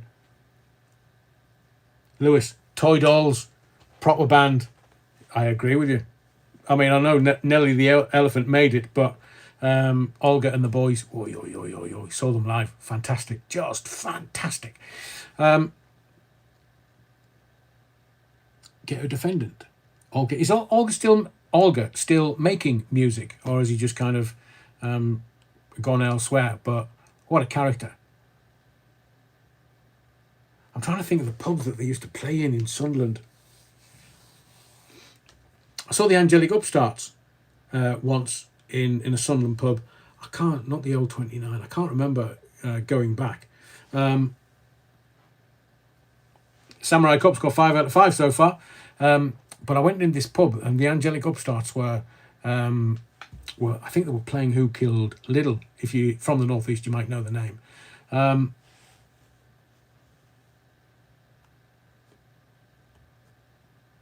Soul Rebel, Phoenix Nights, Nelly the Elephant packed the trunk and said goodbye to the circus. Off she went.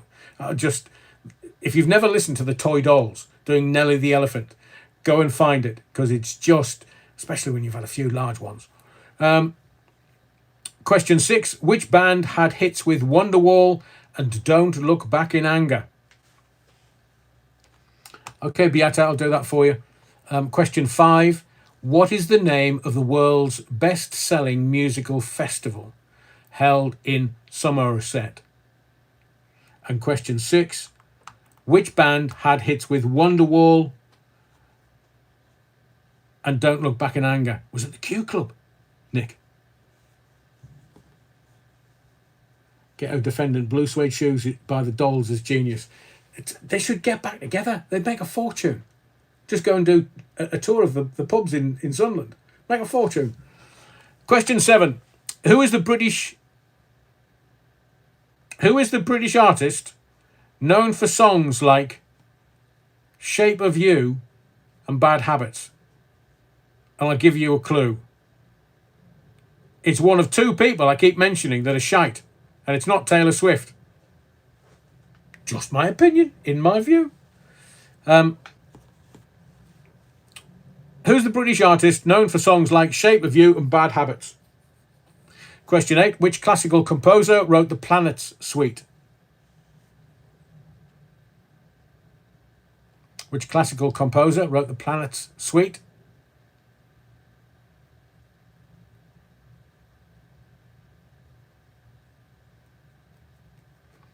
And you might have to scratch your head a bit for these next two. 9. Which British pop group was formed on the ITV show The X Factor in 2010? A. They didn't win. Brilliant, Tom's Tales. Brilliant, Nick. 9. Which British pop group was formed on the ITV show The X Factor in 2010? And I would suggest, unless I'm corrected, that they're possibly the most successful group that came out of X Factor.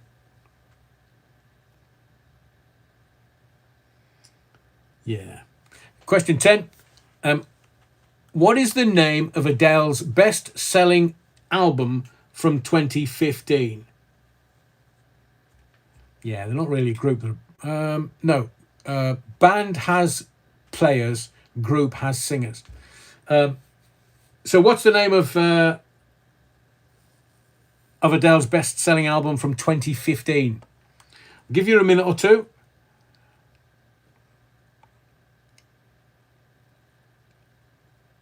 And remember, this quiz is just for the taking part. It's not, other than personal pride, I would presume. But it's just about taking part and banter in the comments. I know whenever we do a music quiz, we don't get anywhere near as many people watching and viewing. But it's about, because sometimes we deal with really heavy, weighty stuff and subjects, which we are going to do tomorrow night. Parish Notes at 7:15. We'll be live at 7:30. I see you. Give me Schubert any day over the shower they have today. I'm with you. I see you. I'm a classically trained cellist, so loved playing in Sunderland Youth Orchestra. 9 out of 10. Can't stomach Adele. Just my opinion. Well, of course, Napoleon Blown Apart. Hang on, who just got 10? The wrong one. Neil Cunningham got 10. Top of 69 got 9. Samurai Cop got 8. We're all doing very well. Sandra Whittam got 7. Johnny Ray, 9. Rev, you always slag off Michael Jackson if you know something we don't. Perhaps you'd like to share it with us. Michael Jackson, Johnny Ray. He's the most prolific paedophile in showbiz history, bar fucking none. Oh, what should I have in my front lawn? Oh, let's have a fairground so the children can come and play. And the minute he stopped selling records, he was ditched. But they kept him selling records and making money. And when he stopped, that's when all the shite started happening. So, in my view, Michael Jackson, the most prolific paedophile. He makes Jimmy Savile look like an amateur. The most prolific paedophile in showbiz history. I've read a book called, written by his kind of live-in housemaid or whatever they call it, and one of his security team. And do you know that Jackson, in his bedroom, had a room within a room? And if he didn't want anybody finding out what he was up to, they would go to the inner room within his bedroom.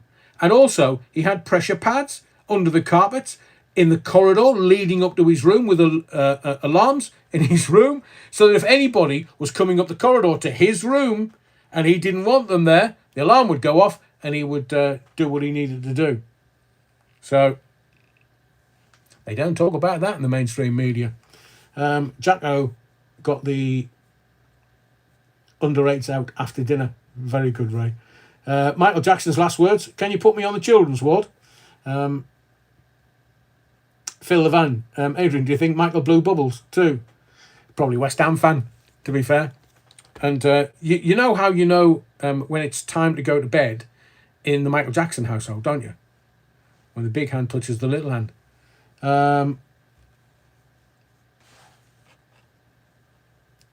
Billie Jean is not my lover. She's just a girl who claims that I am the one.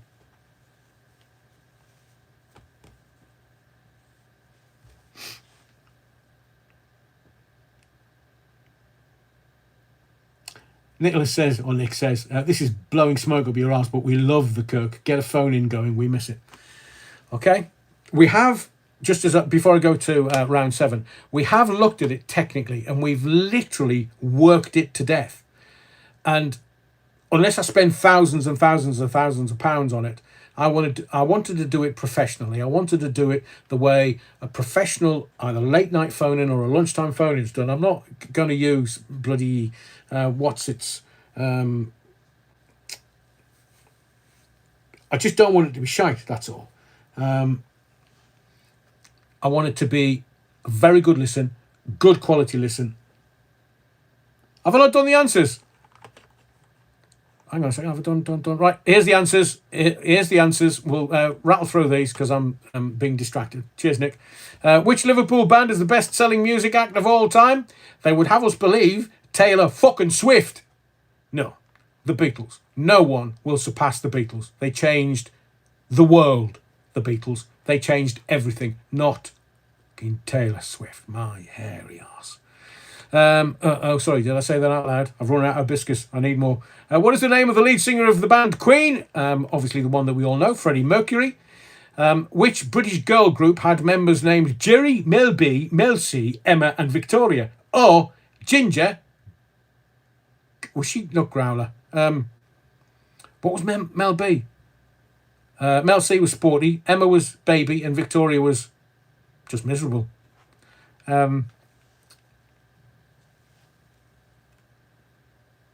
Andrew James, Tavistock changed the world of music. Spice bags. Scary. Thank you. Don't need any more. Question 4. Which musician is known as the king of pop and sang Thriller? Didn't have a go with him when I was going to give you the question. Michael Jackson.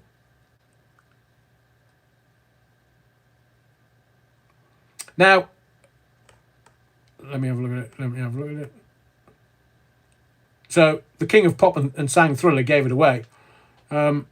But so, question 5. What's the name of the world's best-selling musical festival held in Somerset? Glastonbury.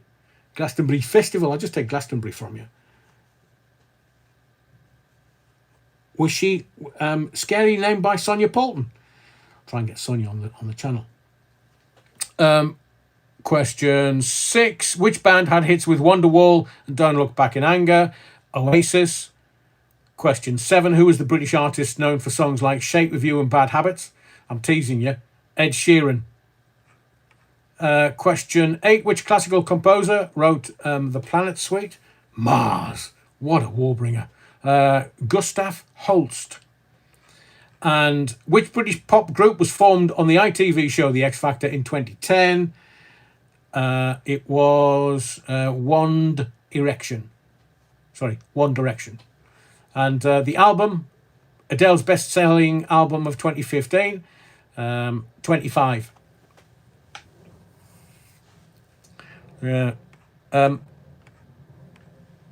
I see you said, went to Glastonbury once, never again.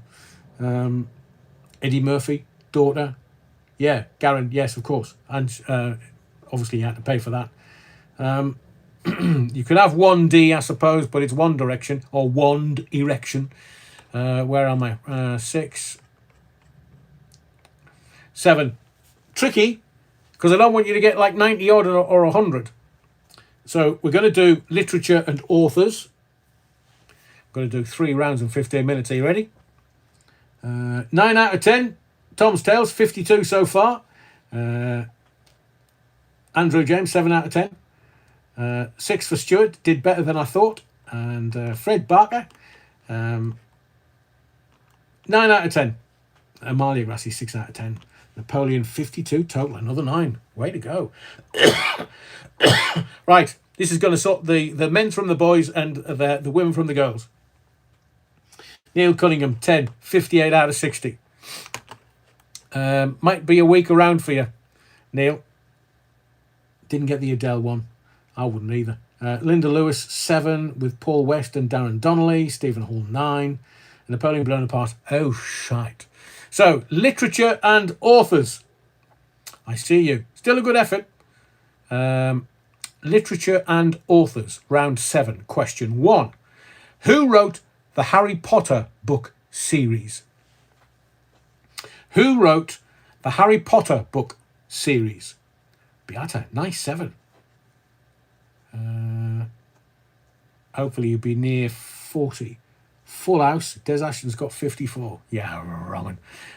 Question 2. What is the name of the famous detective who lives at 221B Baker Street? 221B Bravo, Baker Street. What's the name of the famous detective? Lionel Layton, Henry Hurst. Very good, 7. Question 3. Which playwright wrote Romeo and Juliet and the Scottish play? Because I can't say the name of the I will in the answers, but I can't Scottish play. And Romeo and Juliet.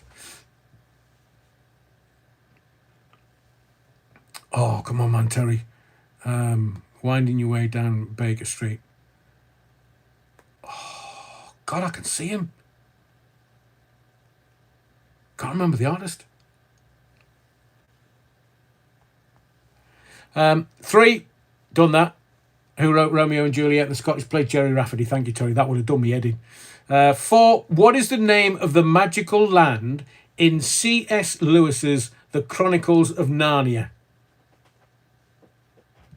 I'm far too kind for you. What is the name of the magical land in C.S. Lewis's The Chronicles of Narnia? Question 5.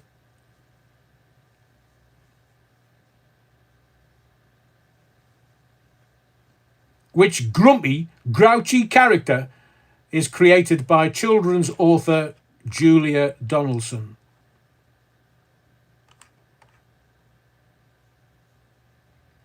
Question 6. Which Bronte sister wrote Wuthering Heights? Which Bronte sister wrote It's Me or Kathy? Wuthering Heights.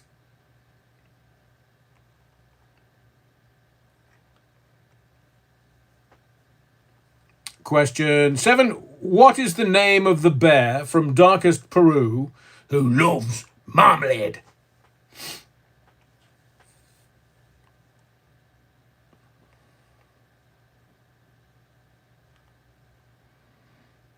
Which author created the spy James Bond? Walkfit, stop talking about your appendage, your proboscis. Mary LeBeau.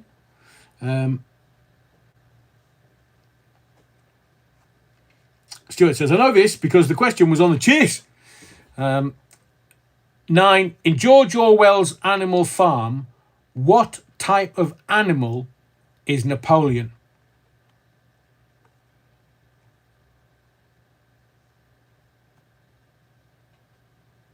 And a follow-on, easy. Which book set in a dystopian future features a character named Winston Smith? Napoleon blown apart. What? Is that the Animal Farm? In George Orwell's Animal Farm, what type of animal is Napoleon? Andrew James, famous Starmer. Oh, I say. And 10, which book set in a dystopian future features a character named Winston Smith? Total 69. Yeah, we're living it. Nicholas says, read Charlie Higson's Young James Bond. Fantastic. So, round 7 is literature and authors. And if you're ready, here's the answers. Who wrote Harry Potter book series? It was J.K. Rowling. Rowling.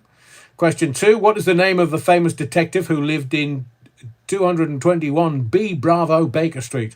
It was, of course, Sherlock Holmes. Which playwright wrote Romeo and Juliet and the Scottish play? Terry Woodford, Napoleon represented Stalin. Wow. 4. What is the name of the magical land in C.S. Lewis's The Chronicles of Narnia? Narnia. 5. Which grumpy, grouchy character is created by children's author Julia Donaldson? It was the Gruffalo. Which Bronte sister wrote Wuthering Heights? Emily. Emily Bronte wrote Wuthering Heights. 7. What is the name of the bear from Darkest Peru who loves marmalade? Paddington Bear. 8. Which author created the spy James Bond? It was Ian Fleming. 9. In George Orwell's Animal Farm, what type of animal is Napoleon? A pig. And 10. Which book set in a dystopian future featured a character named Winston Smith, written by George Orwell? It was 1984, not a Eurythmics song. 67 out of 70, Neil Cunningham. Way to go. Shall we, we'll round it up in, let's get this done. 8. Oh, blimey. 3 rounds to go. Round 8, landmarks and culture. So question 1. I see you. Very good, though. 9. What is the name of the large clock tower at the Houses of Parliament? What is the name of the large clock tower at the Houses of Parliament? Lauren got 10. Well done. Andrew James got 9 and Johnny Ray got 8. Stephen Hall 7. Amalia 6. Linda Lewis 9. Fantastic. Question 2. Which prehistoric stone circle is located in Wiltshire?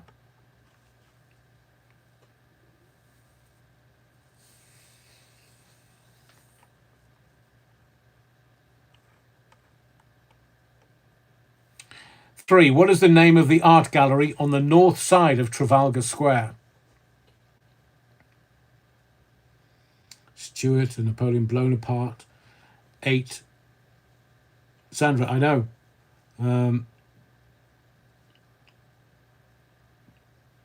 Is there? Okay, I'll give you a point for each, Andrew. But I'll give you my answer. Question 4. Which London park is famous for its Speaker's Corner?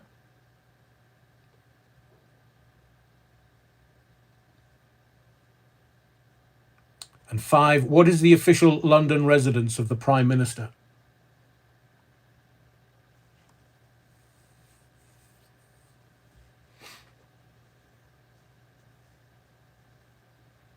Six. Which museum in London houses the Rosetta Stone and the Elgin marbles?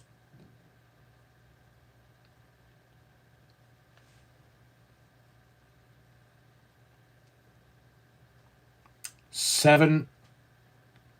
What is the name of the tower that houses the crown jewels? Brilliant. Well done, Lionel Layton, unrehearsed.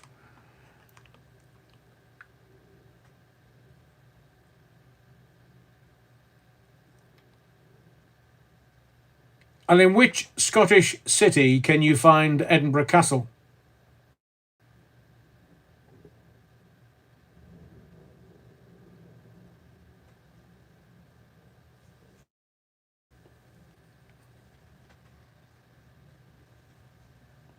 Now, I'm going to put a caveat for this next question. It's the most famous garment. What is the traditional Scottish men's garment called? The most famous, because there's loads of them, but it's the most famous. And 10, which fictional bear is very popular and has very little brain?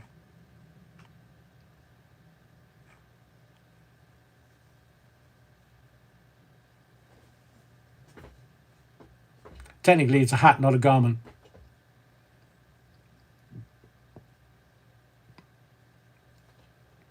Was it really?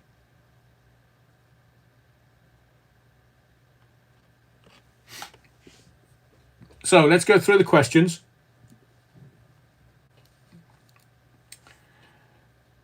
1. What is the name of the large clock tower at the Houses of Parliament? Now, some people might have said Big Ben, but Big Ben is the bell. The tower is now called the Elizabeth Tower. And I only know that because I've had the fortune of standing next to Big Ben. Bless him. It was in the urinals in my local pub. Question 2. Which prehistoric stone circle is located in Wiltshire? Obviously, the answer is Stonehenge. Now, the answer that I've got for question 3 is, what is the name of the art gallery on the north side of Trafalgar Square? It's the National Gallery. But somebody says there's 2 of them. What would be the other one?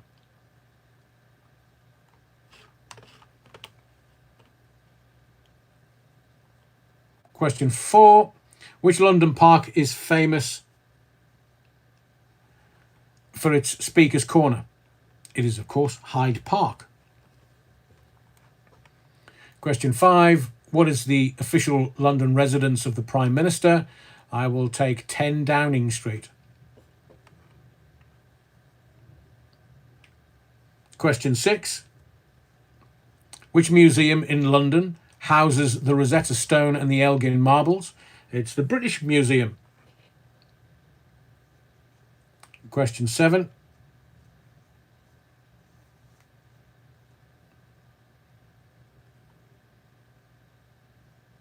Yeah, it is. 11's Clowning Street, of course. The tape moved, did it? So what's his official residence in London, Terry?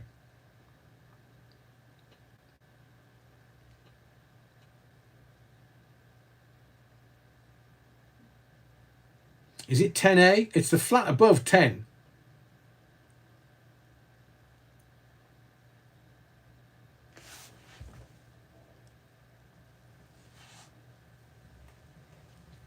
Yes, they did. Because I think it was bigger for the kids, wasn't it? Thank you, Rich.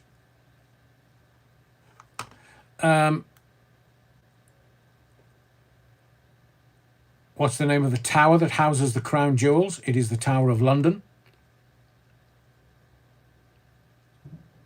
8. In which Scottish city can you find Edinburgh Castle?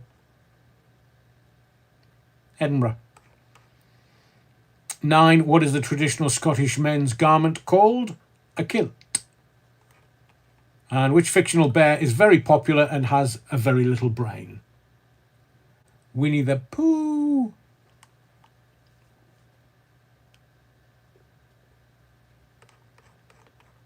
It's all right. 2 more rounds to go. 9 and 10. Let's crack on with these, so then we can have a decent sign out. 76 out of 80. Neil Cunningham, nice. Fred Barger, 9 out of 10 again. Fred, wonderful. Tom's Tales, 7. Rich, 8 out of 10. I thought it was Teddy Edward. So round 9 is language and slang. So we can have a bit of fun with this. Andrew James got 8. Johnny Ray 6. Better than I thought. Wonderful, Johnny Ray. Language and slang. So question 1. What is the British word for the storage compartment at the back of a car? Tom Harney's 9. Linda Lewis 6. Amalia 6. Stephen Hall 8. Darren Donnelly 7. All good. And Sandra Whittam 8. Brilliant. Question 1. What is the British word for the storage compartment at the back of a car? 2. If someone says they are chuffed, what do they mean? As opposed to a gnat's chuff, which is something completely different. If someone says they are chuffed, what do they mean?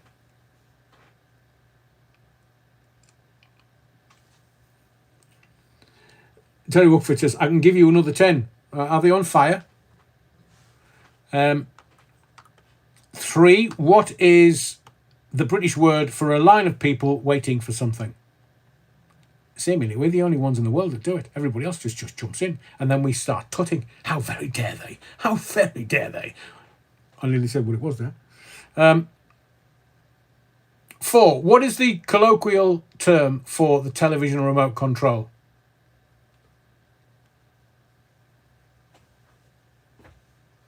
Neil Cunningham. Bonnie Blue's been well chuffed. Walks like John Wayne now. Permanently. 5. Yeah, exactly. I see you. If something costs a tenner, how much does it cost?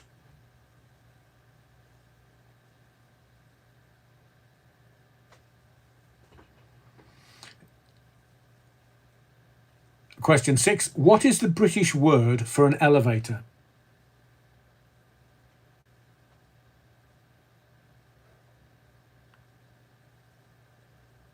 Thank you, Darren. Thank you for your continued support, young sir. Appreciate it. 7. What is the slang term? Neil Cunningham. Bonnie Blue's been laid more times than Fred West's patio. Honestly, I'm trying to concentrate you, Ryan. What is the slang term for a British person often used in Australia?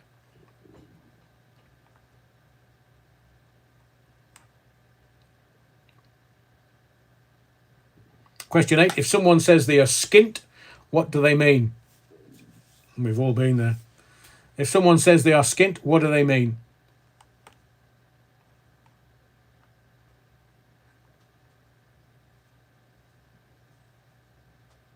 Phil Levan. Bonnie Blue is the British word for an elevator.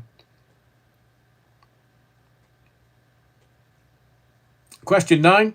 What is the informal word for a cup of tea? I'll take a couple of these. Johnny Ray, thank you very much, young sir. Hope you're enjoying the quiz this evening, but thank you for your continued support. Napoleon blown apart. At least we're not limeys over here anymore. Rich, that's very funny. To Phil, Bonnie Blue's the name for a lift over here. Only when it's going down, says Rich. That's very good. And 10. What is the British word for potato chips? Let's crack on through these. We're going to do a potluck final round, 10. So round 9, language and slang.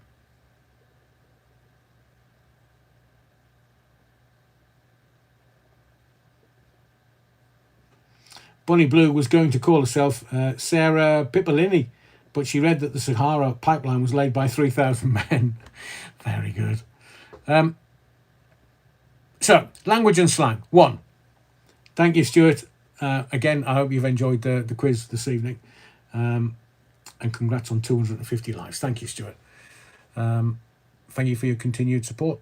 You're always here in the live, and thank you to everyone that's been here this evening. As I said earlier, the quizzes don't get as many views, but it's not about views for me. It's about community. So we just get together and have a bit of banter. So, language and slang. What's the British word for the car, the storage compartment at the back of the car? I'll take the boot, not das Boot, as in the U-boat. So, question 1. What's the British word for the storage compartment at the back of the car? It's the boot. If someone says they're chuffed, what do they mean?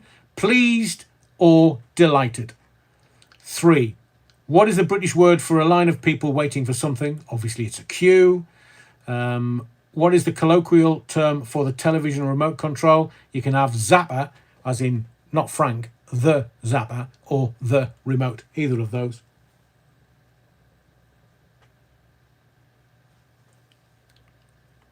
5. If something costs a tenner, how much does it cost? A tenner, £10.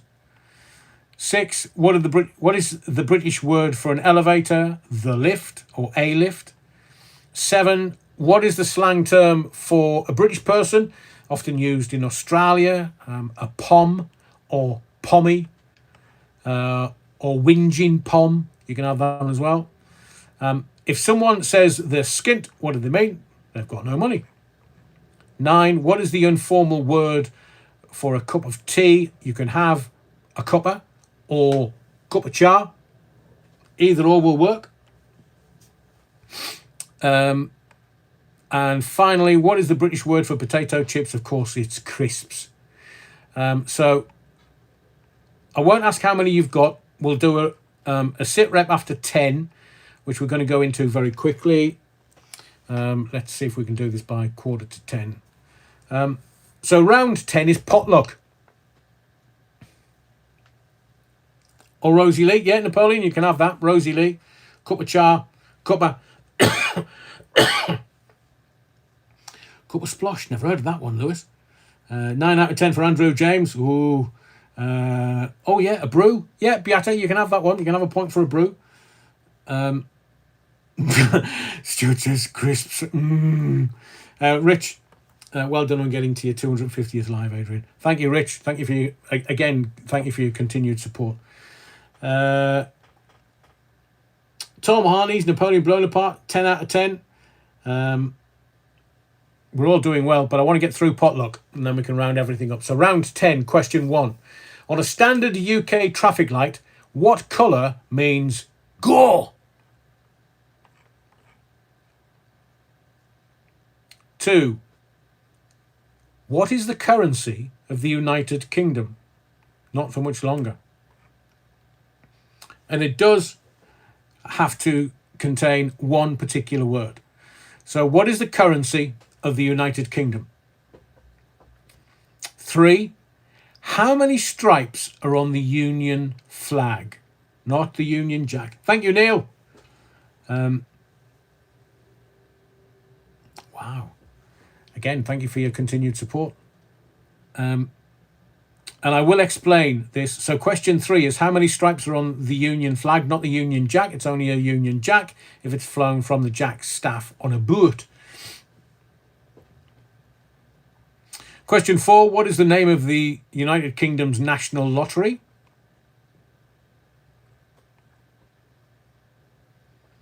5, which red-haired talk show host is known for her show on ITV?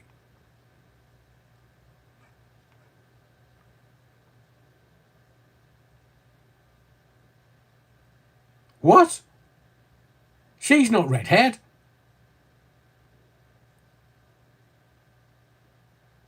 I'll give you the answer. I'm not even going to ask that question. I'll give you the answer. Alison Hammond. She's not bloody red-haired. Or is she now? Question. Question 6. What type of animal is the character Peppa Pig? 7. No, it's not Fergie. I know. Walk Fit. I know. 7. In the UK, what is the emergency services telephone number?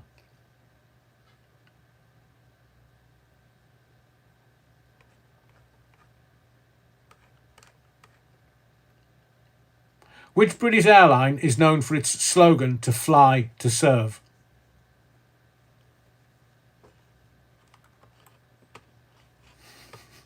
That's very funny, Andrew. 9, what is the name of the bear that is the mascot for Paddington Station? And to round it off,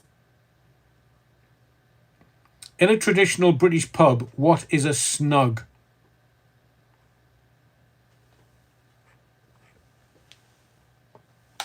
Right, let's go through them very quickly. So, 10, potluck. On a standard UK traffic light, what colour means go? Green. 2, what is the currency of the United Kingdom? You could have pound sterling. It must contain sterling. 3, how many stripes are on the Union flag? I'm going to explain this to you. There are 3. 2 white and 1 red from the St George's and then St Patrick's crosses, and 1 red from the St Andrew's cross. The white from St Andrew's forms the background. So 3.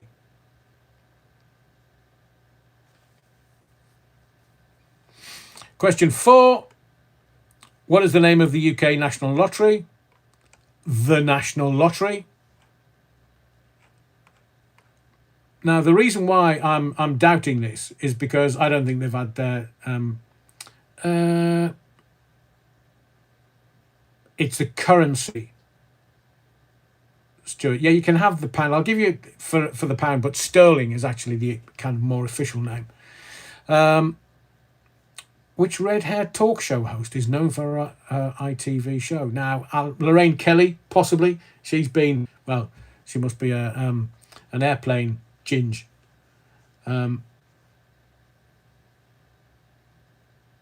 6, and/or Alison Hammond, but I don't know whether she's had her hair dyed. I think she has, technically.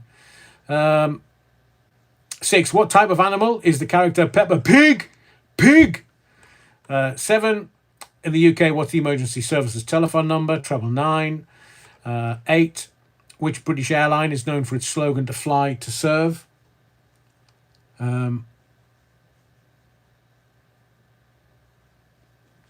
British Airways, but I think that might be an old slogan. 9, what is the name of the bear that is the mascot for Paddington Station? It's called Paddington Bear. Been used a few times tonight. And finally, in a traditional British pub, what is a snug? A snug is a small private room in a pub. Bar, normally to the right, lounge to the left, and the snug is a small private room in a pub. So, how many did you get? Oh, Neil Cunningham, already straight in. 25 years playing in a quiz league has its advantages. 95 out of 100. Phil the Van, yeah. All right, I'll give you the Ven. It's the Den. It's the last round. Go on, Fred. Doing well now. But what's your total? Sandra Whittam. Sorry, Sandra. Esther Ransom. No, is she still alive? I mean, she was going to die in a few weeks at the beginning of the year. Bugger me. 87 out of 100 for Tom's Tales. Rich.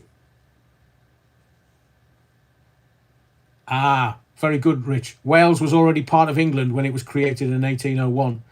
Sandra got 8. Stephen got 7. Napoleon, 88 out of 100. Great questions. So, if you're able to add up and put it in the comments, we'll kind of round things off. Thank you to everyone that supported the channel and the quiz and what we've been doing for the last 250 lives. I'll retitle this one as Live 250. Terry Wookford says, did you see The Fun Boy 3 appeared in court this week? Going to talk about it tomorrow night. Yes, they have, and it's been delayed until April 2026. I wonder why that is then. When's the local elections? I see you enjoyed it. Tom's Tales enjoyed it. Sandra, 85, brilliant. Back again in November, went on trial in April next year. Yeah, I think there's 2 of them being sent for trial in April. But I don't know what the other 2, because there was 3 of them and there was another kind of a person overseeing them. Says Ashton loved it. Amalia, another fun quiz. Cheers, Aid. Thank you, Amalia. All right, okay. Well, they're still massaging it, Terry. They still don't want the outcome to be the outcome, and they don't want the details in the mainstream media. I mean, who would have thought they'd have aliens land from outer space at some point just to divert everybody's attention?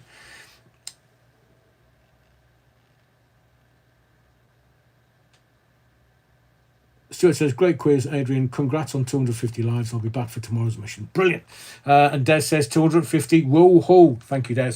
So, I'm going to have to leg it. So, to everyone that's been here this evening for however long, whether it was 5 minutes or the whole quiz, really enjoyed doing these. And we'll think of another quiz for the bank holidays over Christmas. So I think that's the next one. I hope you've enjoyed it. I hope you've enjoyed the crack in the comments. And we don't take things seriously. We don't spit dummies or anything. And Ghetto Defendant, here's to the next 250. Thank you very much. It's taken 2 and a bit years to get to this. Have a great week, everyone. Tom's Tales, we're back again for Monday night. So the next live is Monday, 7:15 for Parish Notes, 7:30 for the live itself. Thank you for your likes, your subscriptions, but most of all, your indulgence. My name's Adrian Allen. This was Theatre of the Mind number 250. Thank you to everyone that supported this. Thank you to everyone that's supported both the chat, the comments, the quiz, and those that were very generous. Thank you, thank you, thank you. Just remember, the Theatre of the Mind, it's not a show, although tonight was a quiz. It's not a show. We're in pursuit of truth from the pulpit of truth, and it returns the truth, 7:30 tomorrow night, Monday night. Be well, stay safe. See you tomorrow night, 7:30.